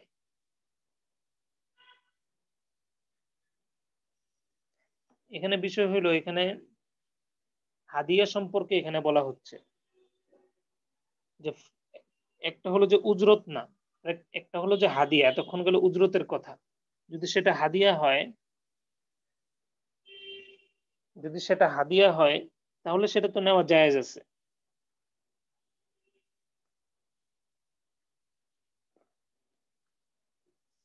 তবে হাদিয়াটাকে আপনার মানে ইচ্ছা মতো করা যাবে না, যা ইচ্ছা তাই দিবে, বিষয়টা এমন না। قال খতিব বাগদাদি রাহিমাহুল্লাহ উনি বলতেছেন, وعلى الإمام أن يفرض لمن ينصب نفسه لتدريس الفقه والفتوى في الأحكام ما يغنيه عن الاحتراف। যে ব্যক্তি নিজেকে ফিকহের পাঠদান ও শরীয়তের বিধিবিধানের ফতোয়া প্রদানে আত্মনিয়োগ করেছে, তার জন্য ওয়াকুনু যালিকা মিন বাইতিল মাল, বাইতুল মাল থেকে সে ভাতা নির্ধারণ তার জন্য করা, এটা যিনি সরকার আছেন তার উপর এটা কর্তব্য, যাতে করে অন্য কোনো পেশা তার জন্য গ্রহণ করতে না হয়। সুম্মা রাওয়া বিইসনাদিহি আন্না উমর ইবনে আল খাত্তাব রাদিয়াল্লাহু তাআলা আনহু, অতঃপর তিনি এটা আবার সনদে বর্ণনা করেন যে হযরত উমর বিন খাত্তাব রাদিয়াল্লাহু তাআলা আনহু আতা কুল্লা রাজুলিন মিম্মান হাদিহি সিফাতুহু মিআতা দিনারিন ফিস সানাতি। হযরত উমর ইবনে খাত্তাব রাদিয়াল্লাহু তাআলা আনহু তিনি, যিনি মানে যারা মানে ফিকহের জন্য যারা পাঠদান ফিকহ শিক্ষা দান করেন, ফিকহের পাঠদান যারা দিয়ে থাকেন এবং শরীয়তের বিধিবিধানের ক্ষেত্রে যারা ফতোয়া প্রদান করে থাকেন, এই ধরনের যারা লোক ছিলেন তাদেরকে 100 দিনার প্রদান করতেন হযরত উমর ফারুক রাদিয়াল্লাহু তাআলা আনহু। সুতরাং এখান থেকে বোঝা যায় যারা ফিকহের পাঠদান করেন এবং শরীয়তের বিধিবিধান মানুষকে জানান, দ্বীনি বিষয়ে মানুষ যে কোনো সমস্যা হলে তারা সেই বিষয়ে সমাধান দিয়ে থাকেন, তাহলে তাদেরকে দেয়া যাবে, তার বিনিময়ে উজরত তারা নিতে পারবে। আচ্ছা, এরপরে বলতেছে মানহাজুল ইফতা, ফতোয়া কিভাবে প্রদান করবে এর একটা পদ্ধতি। এরপরে আসছে তাসাউরুস সূরাতিল মাসউলি আনহা। আচ্ছা,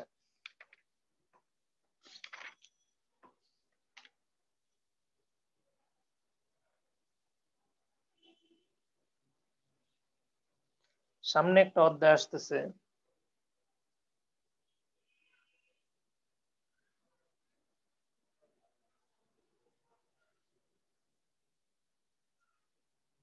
আল জওয়াবু আলা আসাসিন নাকলিস সরিহ।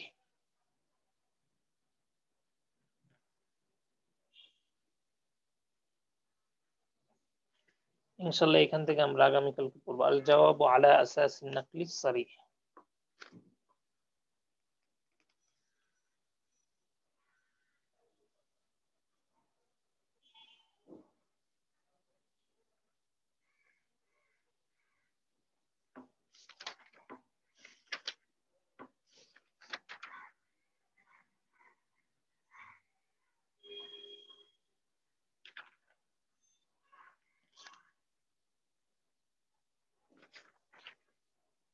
শেষের দিকে আছে আদাবুল ইফতা, এখান থেকে আসলে এখান থেকেই পড়া দরকার, আদাবুল ইফতা।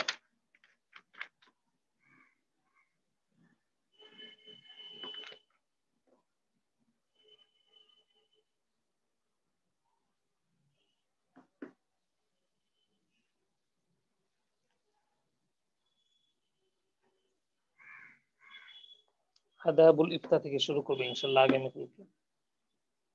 আর মাসলা দেওয়া হবে আজকে থেকে ইনশাল্লাহ। এই প্রশ্ন দিব তামরিন গ্রুপে, তামরিন শুরু হয়ে যাবে ইনশাল্লাহ।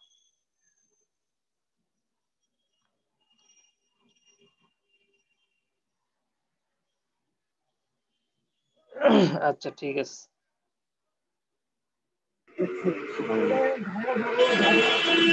আসসালামু আলাইকুম।